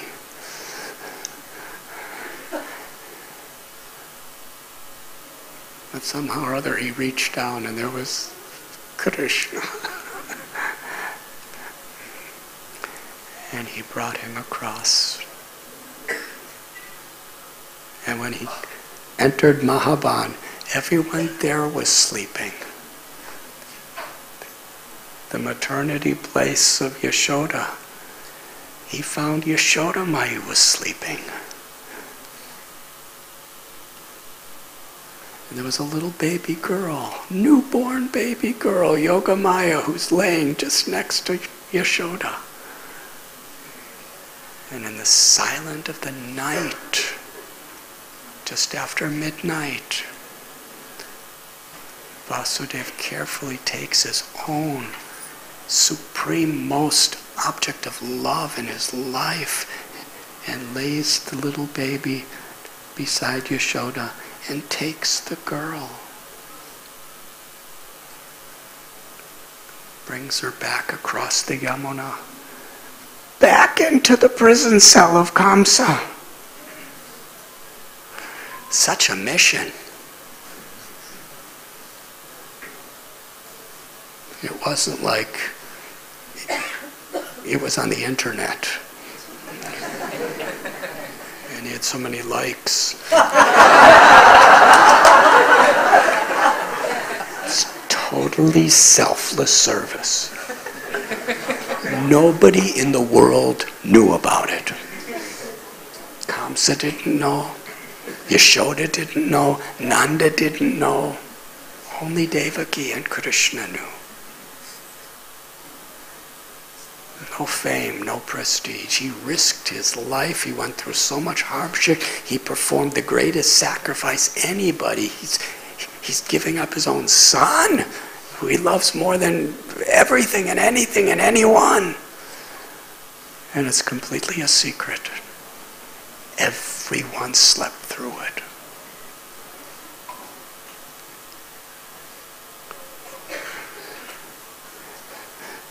But later on, Sukadeva Goswami revealed the secret. And you can tell everybody and anyone. But we should understand the mood of Vasudeva.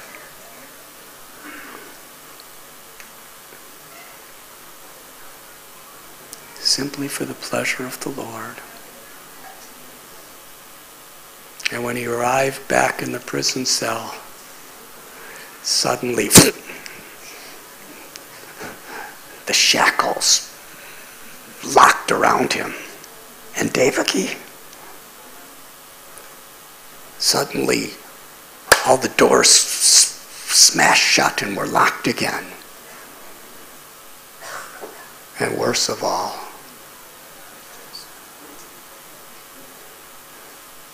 the guards woke up.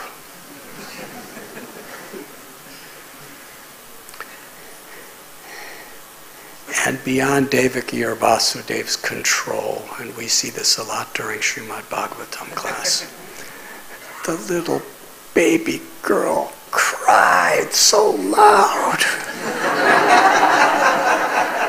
Some of your mothers, you're thinking, don't cry, my baby, you'll disrupt the class, everyone will look at me.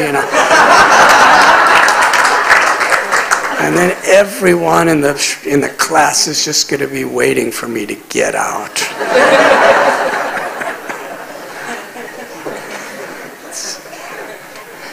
You may think that's bad. But for Vasudeva and Devaki, she's all they have in their life. And now she's crying so loud and they can't stop her from crying. And she wakes up all the guards. And Kamsa hears the crying. He's notified immediately. He's like a thunderstorm of anger and fear and envy. Immediately in his mind he thinks, the 8th child who has come to kill me has been born. And with weapons in hand, immediately he charges down to the prison cell. He runs inside, and there's Vasudeva and Devaki with this innocent little newborn baby girl. Kamsa's eyes are like red coals of wrath. With a thunderous voice, give me that child. Devaki, who's soft and gentle like a lotus flower, is holding her little baby, crying, pleading with her brother. You've already killed 6 of my children. Just let me have this one. It's a girl. You have nothing to fear from a girl. Just let me keep this girl. Kamsa would not consider it. He ripped the child by force out of the arms of Devaki. And with his mighty hands grabbed the child's legs, lifted her up with the purpose of dashing her, crushing her on the rock of the floor. But as he lifted her up, the little baby slipped out of his hands and floated into the sky, where she assumed the form of Durga, riding on a lion with 8 arms and many weapons. She was out of Kamsa's reach in every possible way.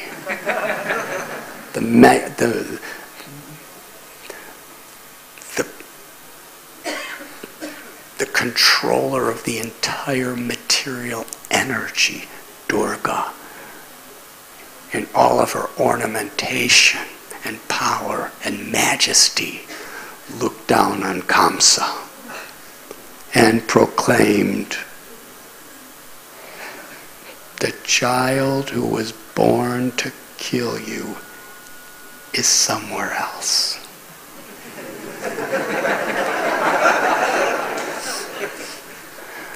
Why do you cause so much pain to your brother and sister? And she disappeared. That was quite a sobering event for Kamsa. He became repentant. This is just totally out of my control. But now I have nothing to fear from Vasudeva and Devaki anymore, because the child's already born and it's somewhere else. So Kamsa, somehow or other, his human emotion appeared, which is a very rare occurrence. And he actually started thinking back of what he's been doing for all these years to his beloved sister and brother-in-law. And they were always kind. They always respected and honored him. They never even got mad at him. They never said anything bad against him. They were always his well-wisher through all this. And yet he was so cruel. And somehow or other now he's understanding that. And he bows down to Devaki and Vasudeva and he begs their forgiveness. Vasudeva and Devaki are so gracious, so kind, so transcendental. They forgave him. They didn't even blame him. They said, this was all destiny. It's not you. Of course it was him. But this is the mood of a Vaishnava. So Vasudeva let them go free. But then Vasudeva was, due to bad association and remembrance of Narada Muni's instructions, he changed his mind again. And he decided to send demons and his military to kill every single child that was born in the last 10 days. And they went out to do that. And then he put Devaki and Vasudeva back into prison, where he kept them for years and years.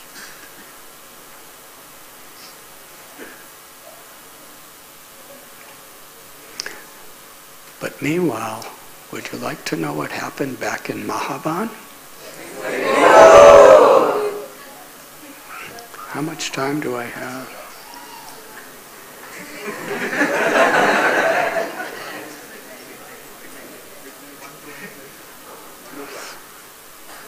Well, we break our fast at 12 o'clock, which means midnight.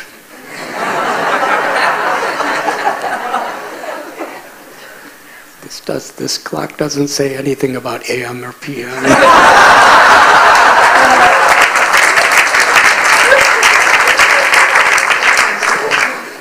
So I'll try to end by 12 o'clock according to this clock. Oh, Braj Bhumi. Jiva Goswami tells in Gopal Champu, from this perspective of Krishna as Rasa Bihari, as Sri Nandanandan, as Yashoda Nandan, how the events leading to the birth of Krishna took place. Simultaneously, complementary to the Srimad Bhagavatam, Jiva Goswami is revealing other details, which he has extracted from Holy Scriptures.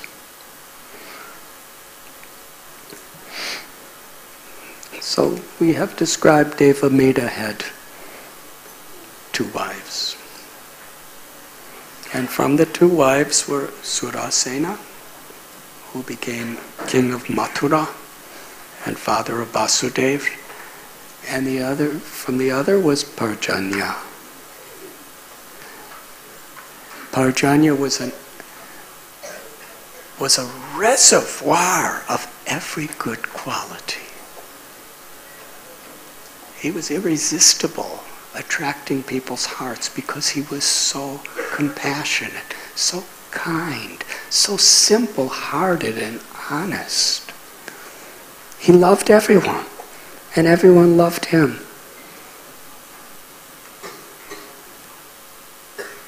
And his nature was a great leader of the cowherd community. So he was given the tract of land by Surasena in Mahaban Gokul, where he became the king of the gopas and the gopis, the cowherd men and cowherd girls. And he had such immense wealth, the wealth of cows and bulls and calves. And his agricultural fields were prospering, flourishing. And he provided everything for everyone. He was so generous. He never claimed anything to be his own. As a leader, he considered everyone like his own children within his rule. And he literally provided everything.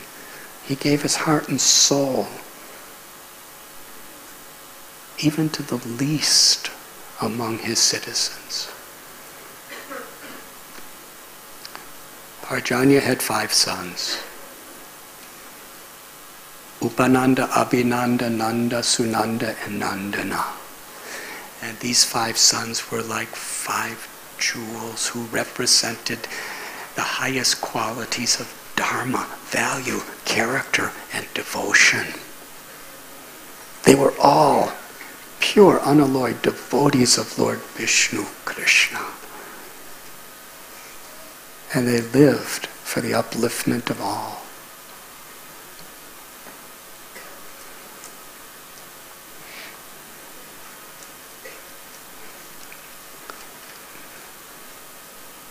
There was a gopa named Samukha. And Samukha had a daughter. Anyone who even saw this little girl, their lives were never the same. Their lives were filled with auspiciousness. Her name was Yashoda.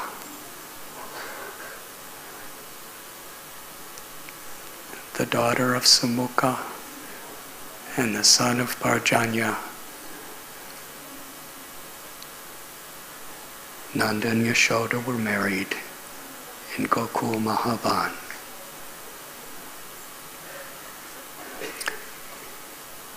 There was a special ceremony where Parjanya, seeing that his 5 children were grown up, they could take the responsibilities of leading the Braj community. So he and his good wife decided to go across the river to the Vrindavan forest and spend the rest of their life worshiping Krishna and leave all the responsibilities to the children.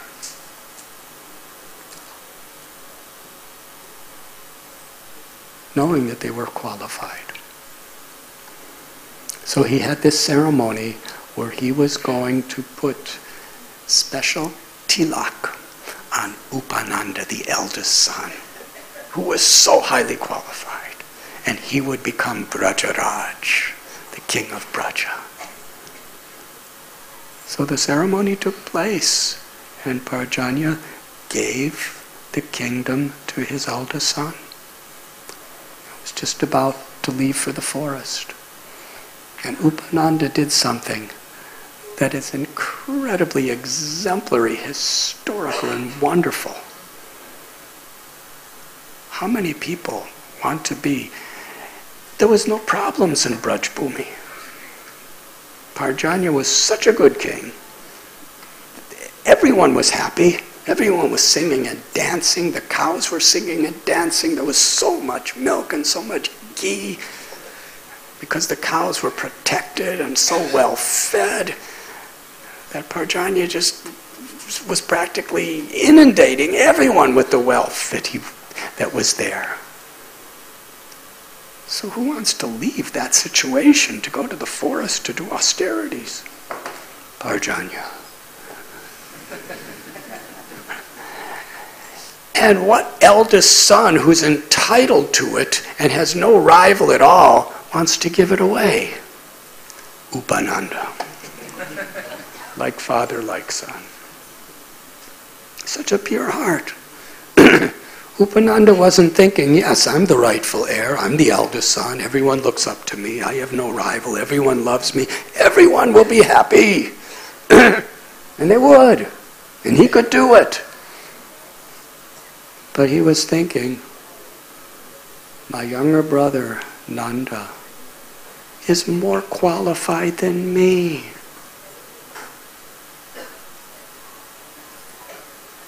Because ultimately, what attracts people is affection. The mind, the senses, they get attracted by so much. But that's not real attraction.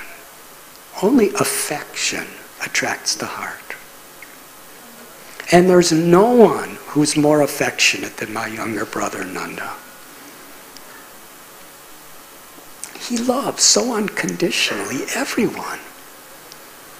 And he proclaimed to everyone there that he's more suitable for this service than me. And Nanda was very surprised. He wasn't expecting this. He didn't even say anything. He was just sitting there. And then Upananda in front of everybody puts the tilak on Nanda Maharaj, proclaiming he is Brajaraj, he is Brajesh, he is the king of Braj.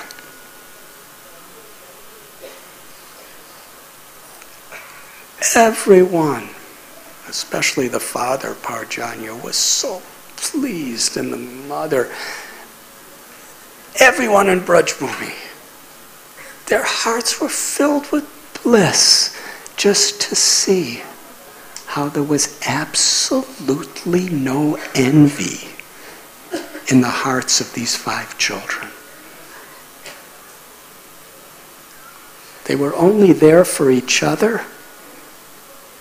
And Nanda Maharaj really couldn't refuse, because Upananda just gave him the post, gave him the kingdom, gave him all the property, gave them all the cows, gave him everything. And all the Brijabasis were cheering, Hari Bol! They were so happy. So Nanda Maharaj was kind of just quietly embarrassed. And he said, Upananda said to him, he said, I'll be your minister and I'll give you advice whenever you ask, but you are the king. And Nanda Maharaj, not only he said it, but he did it for the rest of his life.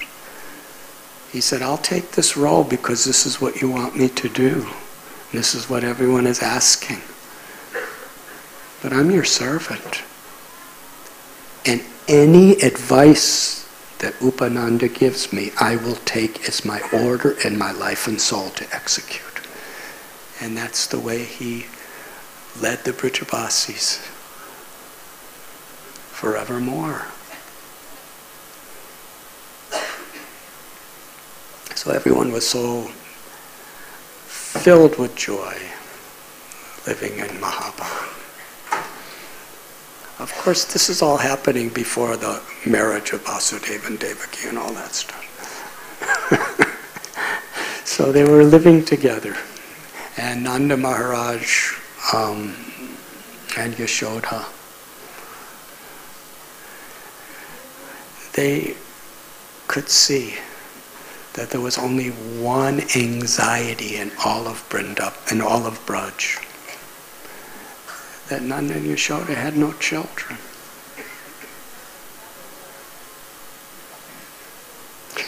After the coronation ceremony, to go back little, Parjanya, just before he went to the forest, just to give his life and surrender everything with no possessions to Krishna,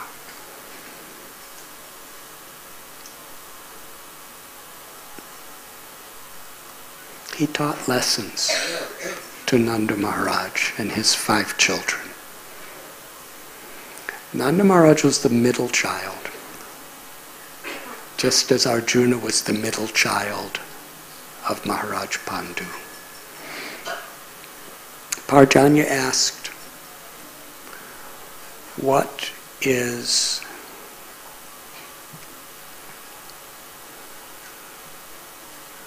fear? And Nanda Maharaj, actually Parjanya was asked these questions by his children. What is fear?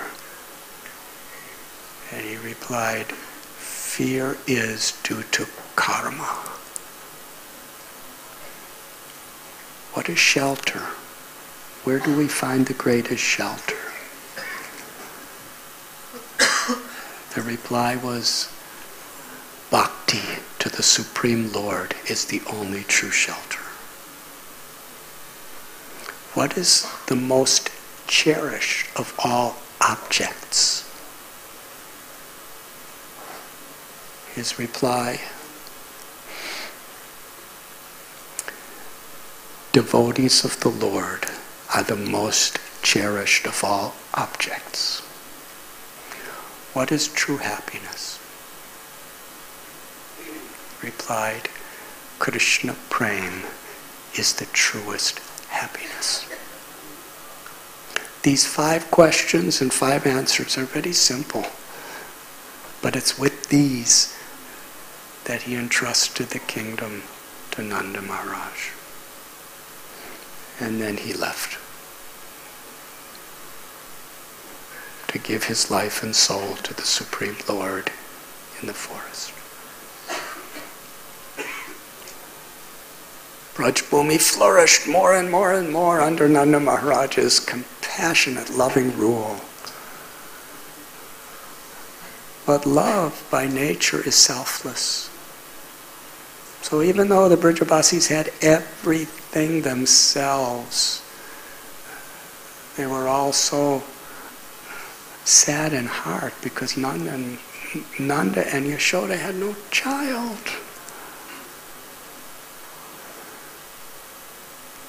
So Upananda, Abhinanda, Sunanda, Nandana, who were leaders of the cowherd men, they came together and had meetings. What are we going to do? Why they're not having children? And decided to get the best of the Brahmins to perform sacrifices. And the sacrifices were going on, but still nothing was happening. So Nanda Maharaj told Yashoda Mai that the child that we're dreaming of having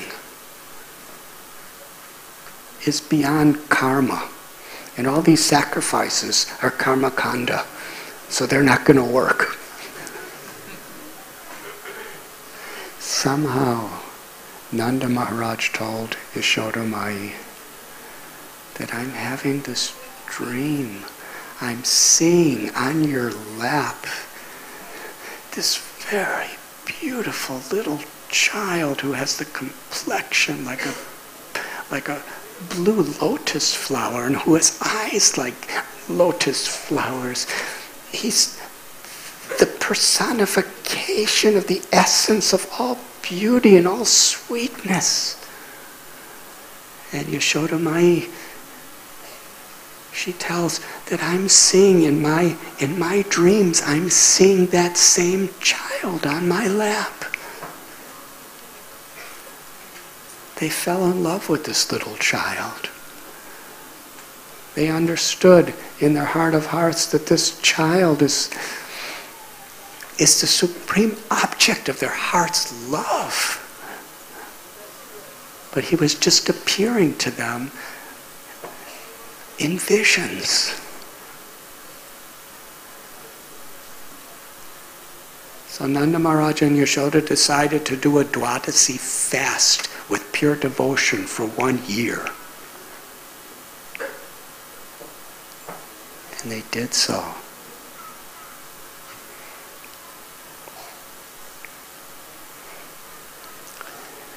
Simultaneously, Lord Narayan appeared to both Nanda and Yashoda and told them, why are you lamenting? that child that's appearing in your vision is going to be your child.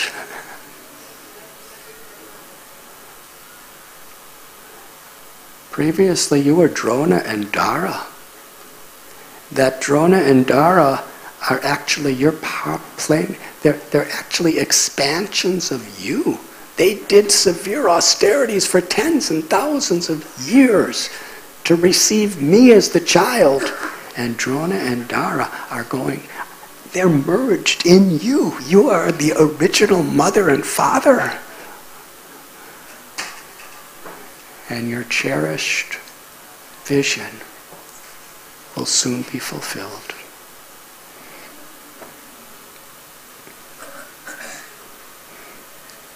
Meanwhile, actually, in the month of Magh,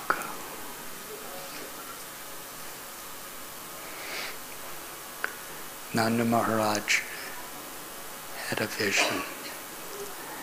That beautiful, beautiful child that they had been dreaming about and seeing in their hearts for years appeared within his heart. And he saw there was a beautiful female that was covering his limbs and brought him from Nanda Maharaj's heart to Yashoda Mai's heart. And the child entered Yashoda's heart, and the girl entered into Yashoda's womb. Yashoda had the same vision. And just after that, Yashoda Mai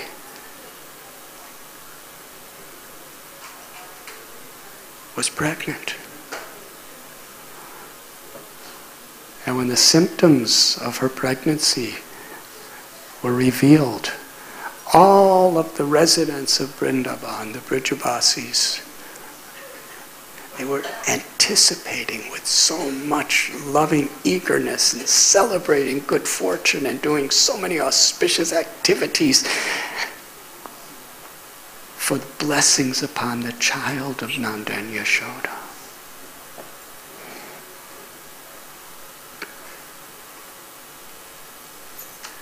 After 14 months within the womb of Rohini Devi's pregnancy, Balaram was born. In the residence of Nanda Maharaj in Gokul. And just after that, at midnight,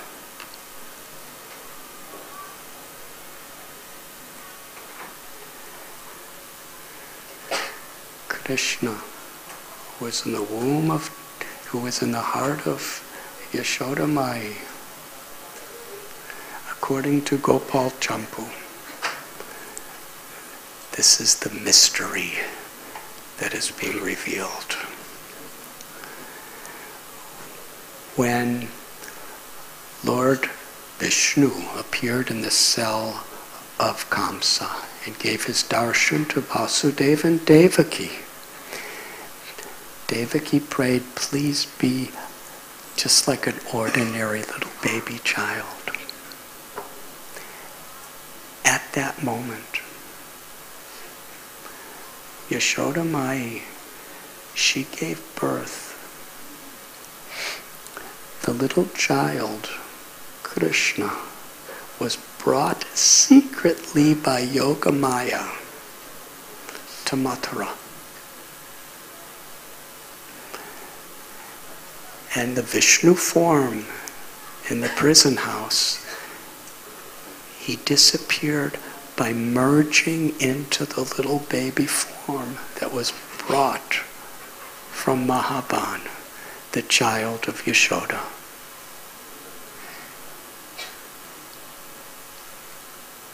And it was the child of Yashoda that Vasudeva brought back to Yashoda Mai.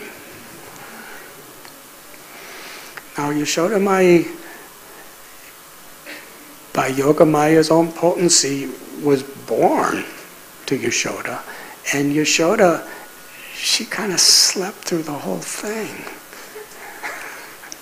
So she fell asleep when the child was born. One of the children went to Mathura by some mystical traveling. And the little girl just was born and was laying next to her on bed. And she didn't know. She was sleeping. And the little child that she gave birth to, the boy, Vasudeva brings him back across the Yamuna and puts on the bed and lifts the little girl, Yogamaya, and brings back to Mathura.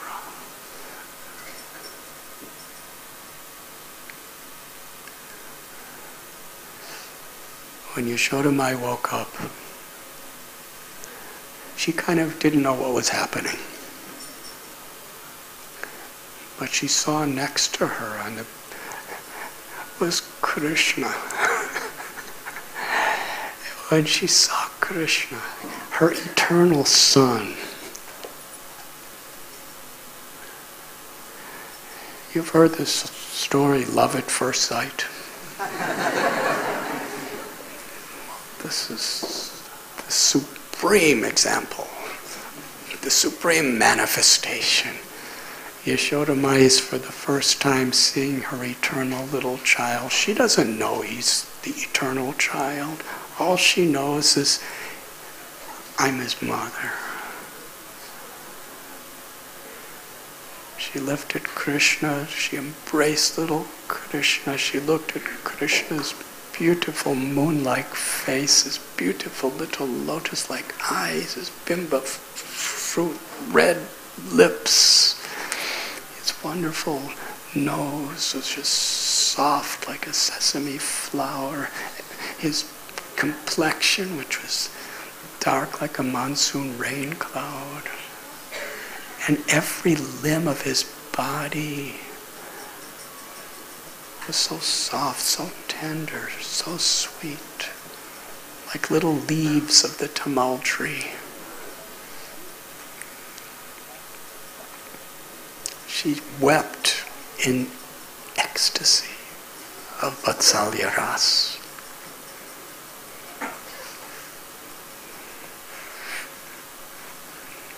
The other gopis, headed by Rohini, they all came to gather around Yashoda to be with her little child.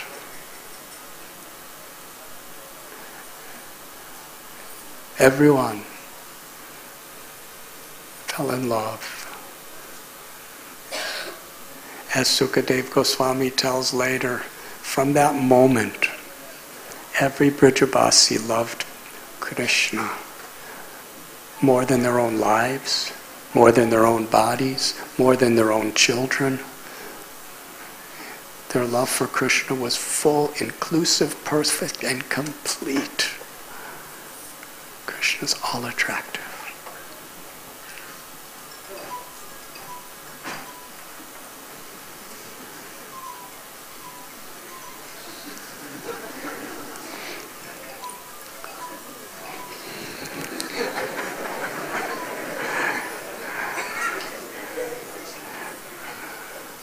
Rohini Devi, the mother of Balaram, she called for a very elderly Brahmin lady and told this Brahmin lady that bring the good news to Nanda Maharaj. It was now early in the morning.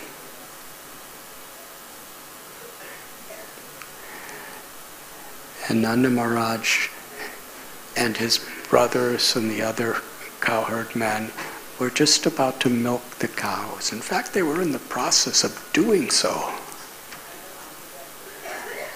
And this lady, she had all these auspicious gifts to present to Nanda Maharaj with the good news. She was so happy. When she approached the Goshala, She was beaming with bliss, effulgent with joy. And Nanda, Upananda, Abhinanda, Sunanda, Nandan, and everyone looked at her and understood.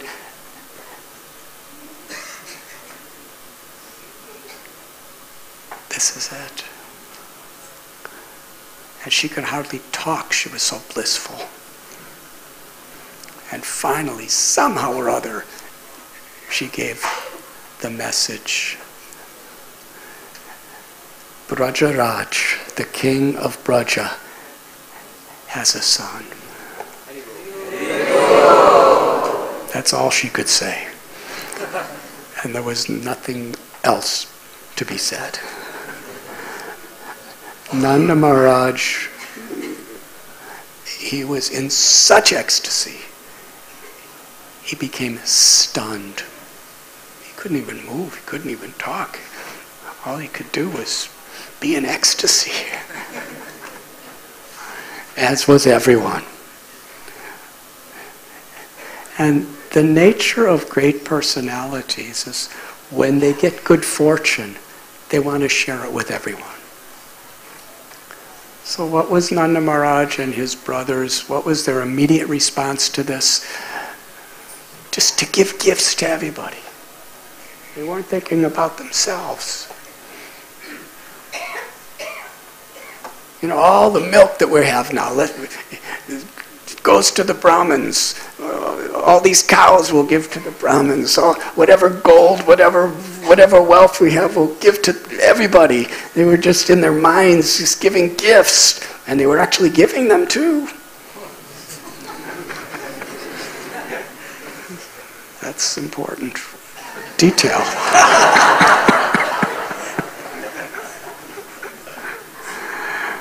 Vasudeva was giving like that, but he didn't have anything to give, so his giving in the mind had the full potency and credit of giving it. He was giving millions of cows to Brahmins and giving so much food to everyone and everything, and he got the full credit for doing it because he didn't have anything except his thoughts.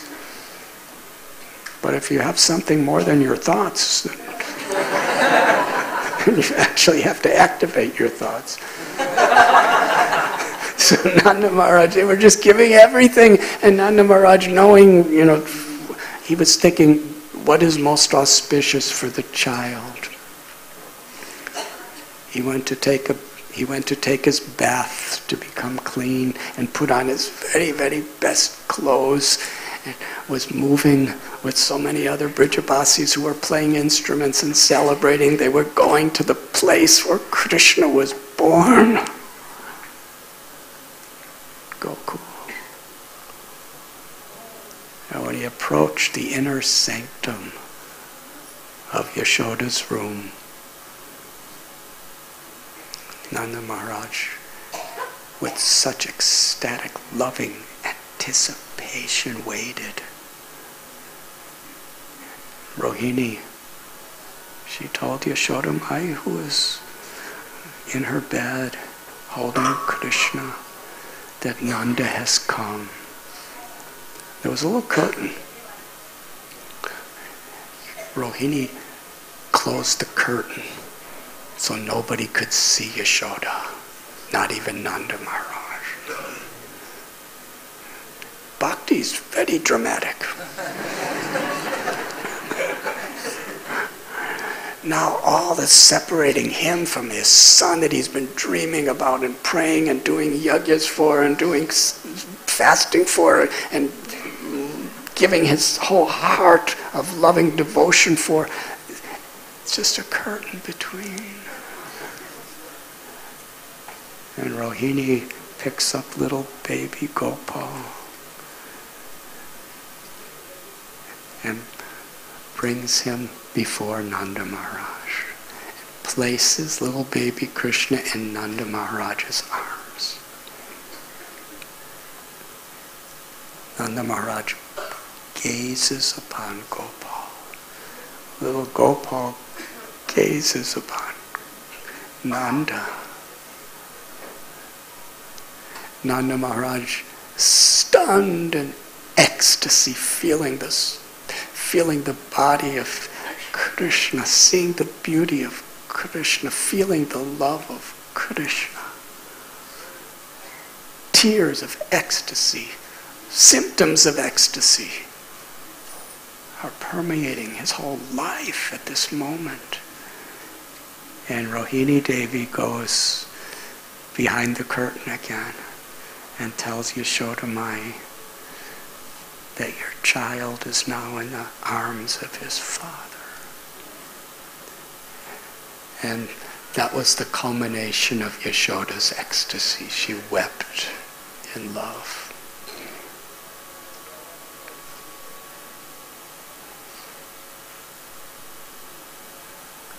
Thank you. Thank you very much.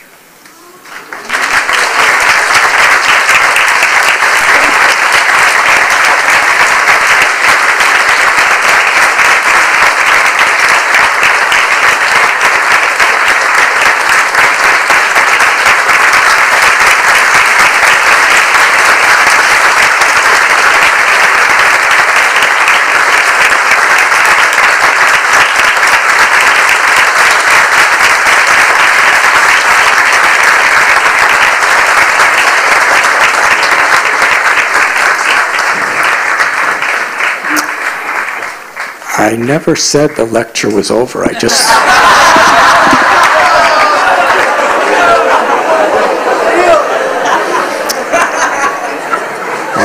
all I did is thank you very much.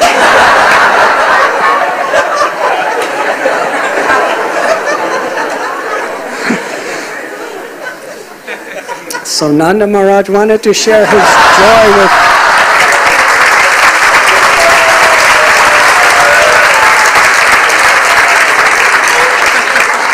with everyone, and he and his brothers and all of the leading gopas and gopis, they organized Nandotsava, the festival of Nanda Maharaj. Just see how bhakti is. This is the secret of the innermost joy of the soul, the Atma, is bhakti. Bhakti is about giving. Bhakti is about sharing. Bhakti is about loving. Nanda Maharaj has his little child, Krishna, and he's feeling such joy. His heart is flooding with emotion. And his first thought really is, let me share Krishna with everyone in Vrindavan. With everyone. And they called for this beautiful festival to bring auspiciousness to his little baby and to bring joy and love to all the Brijavasis. The Brahmins came to chant auspicious mantras, perform pujas. The poets were composing the most eloquent songs. Musical instruments were playing. They performed the Abhishekam, the bathing of Krishna. And interesting, the Abhishekam, Panchagavya, Panchamrita. They want to offer the purest, the most precious, valuable things to Krishna. And what is that? The gifts of Mother Cow.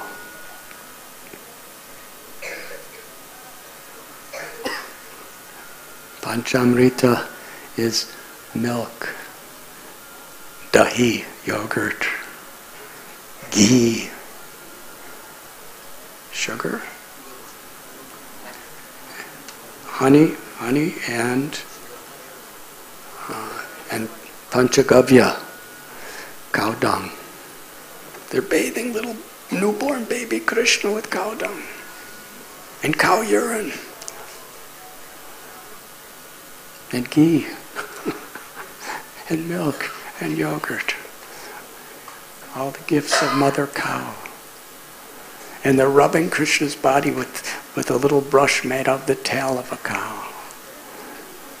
And as gifts, they're giving cows and calves and bulls to everyone, and all the cows and calves and bulls are decorated so beautifully with ornaments and silks. And they became so overwhelmed with ecstasy, they wanted to show their love for each other by very, very graciously, enthusiastically, they were showing their love by sprinkling each other with butter.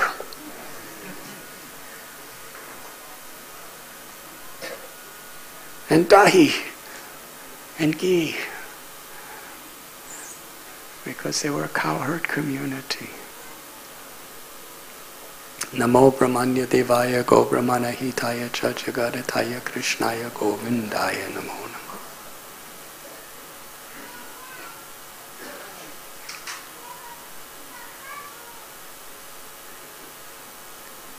Srila Prabhupada was born on Nandotsava.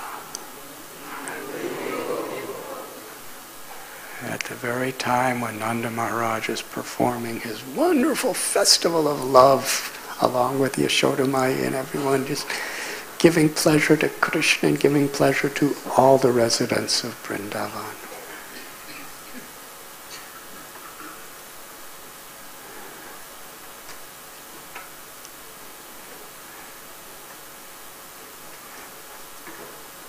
And I remember Prabhupada, he wanted to establish New Vrindavan.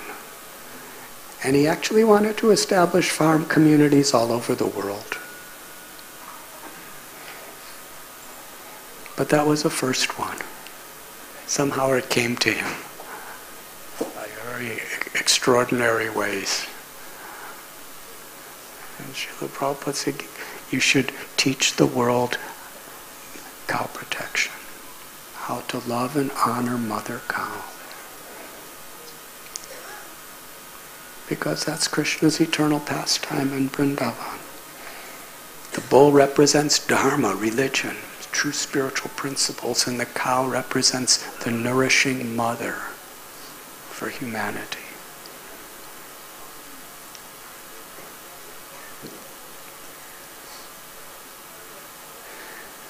Nanda Maharaj is Gopendra. He's the king of cowherdmen. And Yashodamaya is Gopeshwari.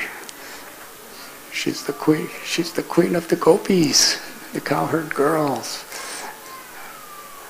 And Krishna's Gopal, protector of cows. Govardhan, the nourisher of cows. Govinda, the giver of pleasure to the cows. Gopinath, the lord of the ladies who take care of cows.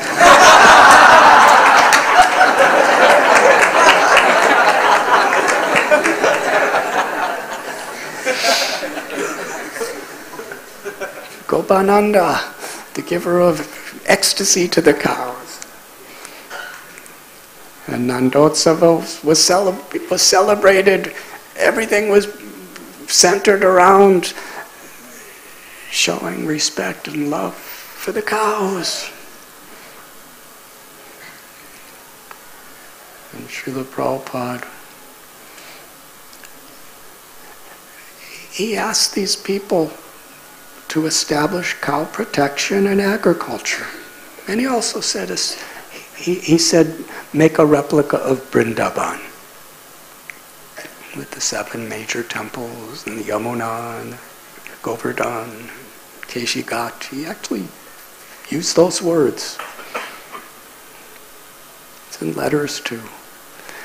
But it's centered very much around the cows.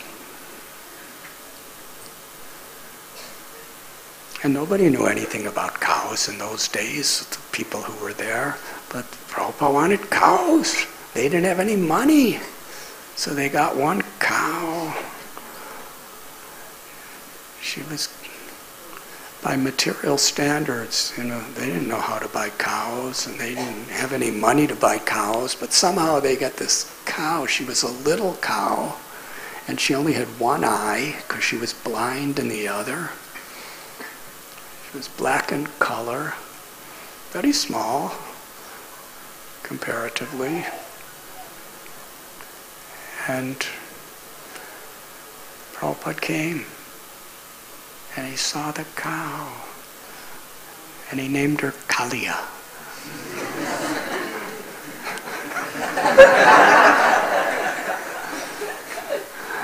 And he loved that Kalia. They were up on this isolated mountain that you have to sludge through mud for 3 miles to get to, and there was this old, dilapidated little barn that it was very austere, and Prabhupada stayed there for a month. And every day he would drink the milk of Kalia. And he said, "This is the best milk I have tasted in 40 years." And he there was only a few people up there, he taught them how to make kheer with Kalia's milk. So many preparations. And that was it. ISKCON had one cow. And that was 1969. 68 or 69. And then in 1976, about 7 years later, for the first time Prabhupada came back on that hill. And Kalia by that time, she was among so many cows. There was probably, I don't know, at least 50, 60 cows at that time. And Kalia was kind of the smallest. She was the only one who didn't have an eye. But every year she gave a calf. And she would give milk till she gave another calf practically. She was just very simple, very steady, very sweet. She was like a queen. She had such dignity, such humility. She was so gracious. It's amazing. And because she was kind of old and she wasn't as big and didn't, give as much as the others who were at the main farm, she was kept up there, on that hill. And when Prabhupada came up, Kalia came running and was walking besides Prabhupada on a morning walk.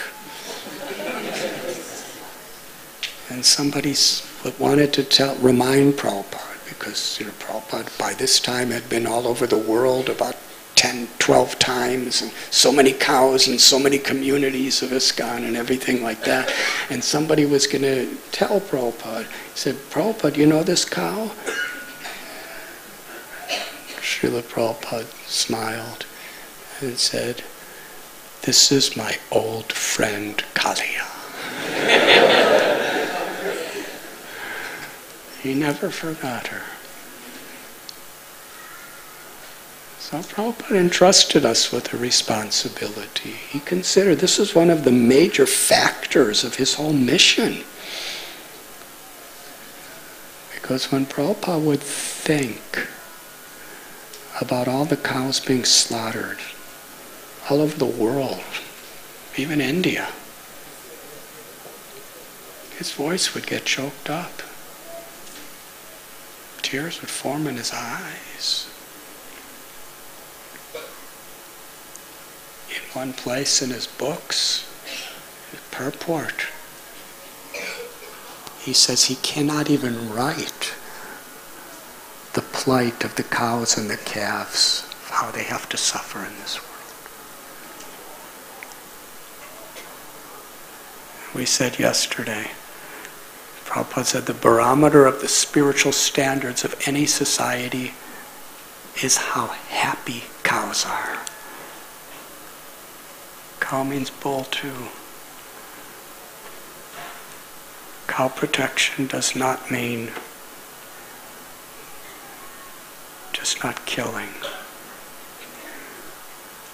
When a parent protects the child, it doesn't mean that they don't kill them. Protection means giving them everything possible to make them happy.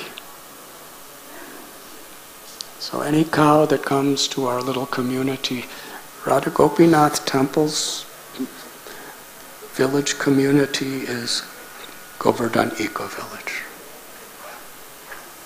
It's not my place, it's not Sanat Kumar Prabhu's place, it's not Gauranga Prabhu's place. It's our place. That means each and every one of us. You know, we're all devotees of Radha Gopinath, and this is Radha Gopinath's farm community. They're Radha Gopinath's cows. It's our great responsibility and our great opportunity and our great fortune that we have a chance to make Radharani's cows and Krishna's cows happy. And today is Janmashtami. That means Krishna's birthday. So I'm asking everyone, if possible, let's give Krishna a birthday present by helping to make the cows happy.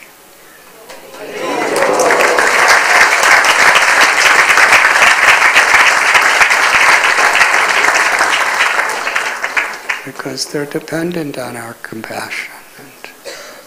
And I'm not just speaking as a fundraiser, because I don't know how to do that. And you all know that.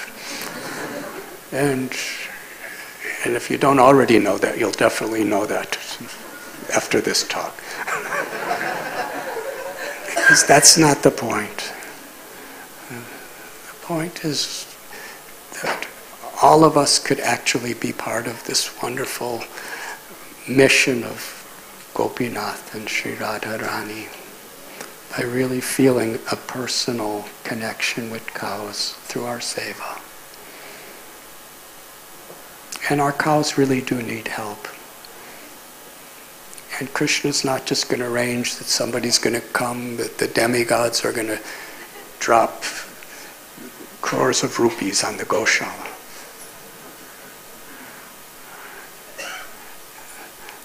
I was kind of hoping they would do that, but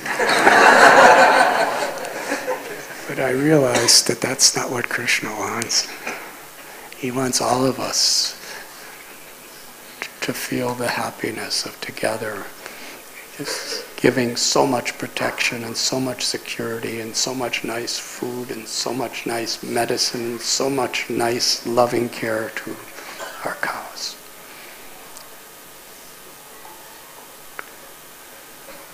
So now Krishna Chandra Prabhu is going to make a presentation of how we could all participate. And I'm humbly requesting, please, let us open our hearts to help Govardhan Eco Village cows. And now, lecture is ended. Thank you. Thank you very much. Srila Prabhupada ki jai. Shri Radharani, Shri Gopinath ki jai. Gauda Premanandi.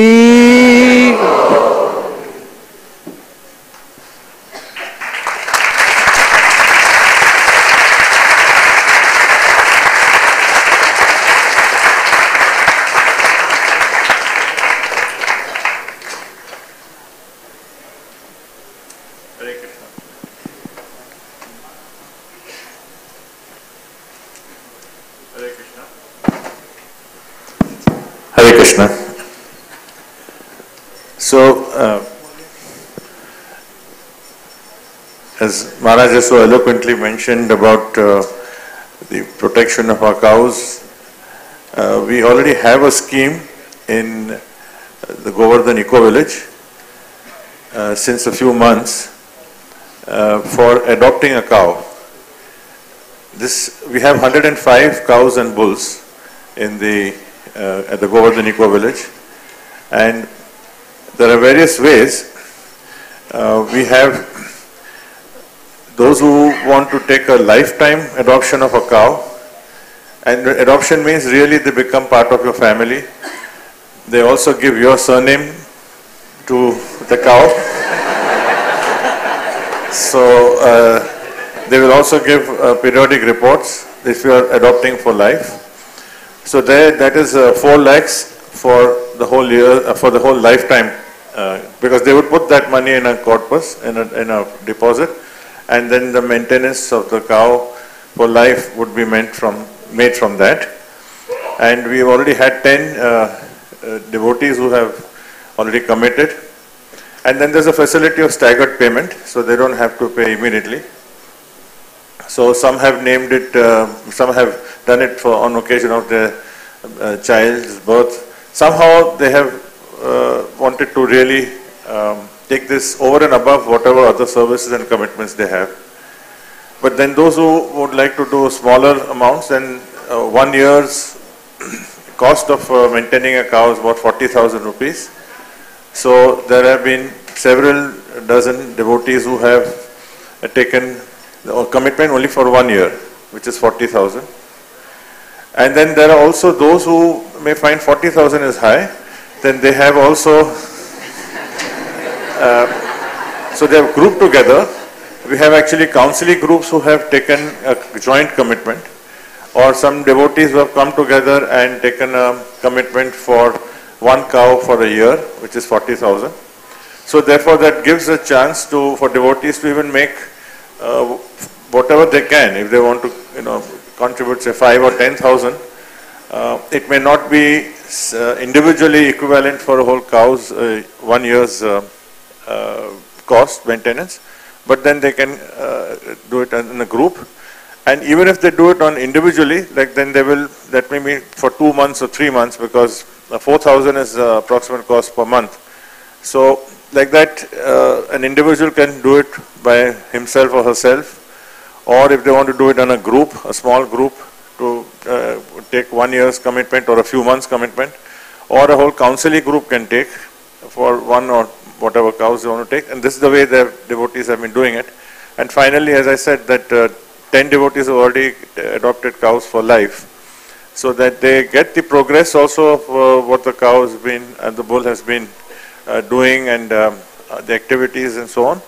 Also when they go there, they get a chance to see and meet, and of course they also get the family name to the cow. So it is actually a personal reciprocation which is being offered, and devotees are very excited about it. And really, therefore, there is a humble appeal that Path department downstairs is handling the details. So whoever are motivated by this, inspired by this, are interested, it would be a wonderful gesture. As Maharaj said, today is the best gift we can offer Lord Krishna, and it's also a personal reciprocation with Krishna, because we know for sure, shastrically as well as from the parampara, that Krishna would be most happy. So that's an opportunity we all have. Hare Krishna.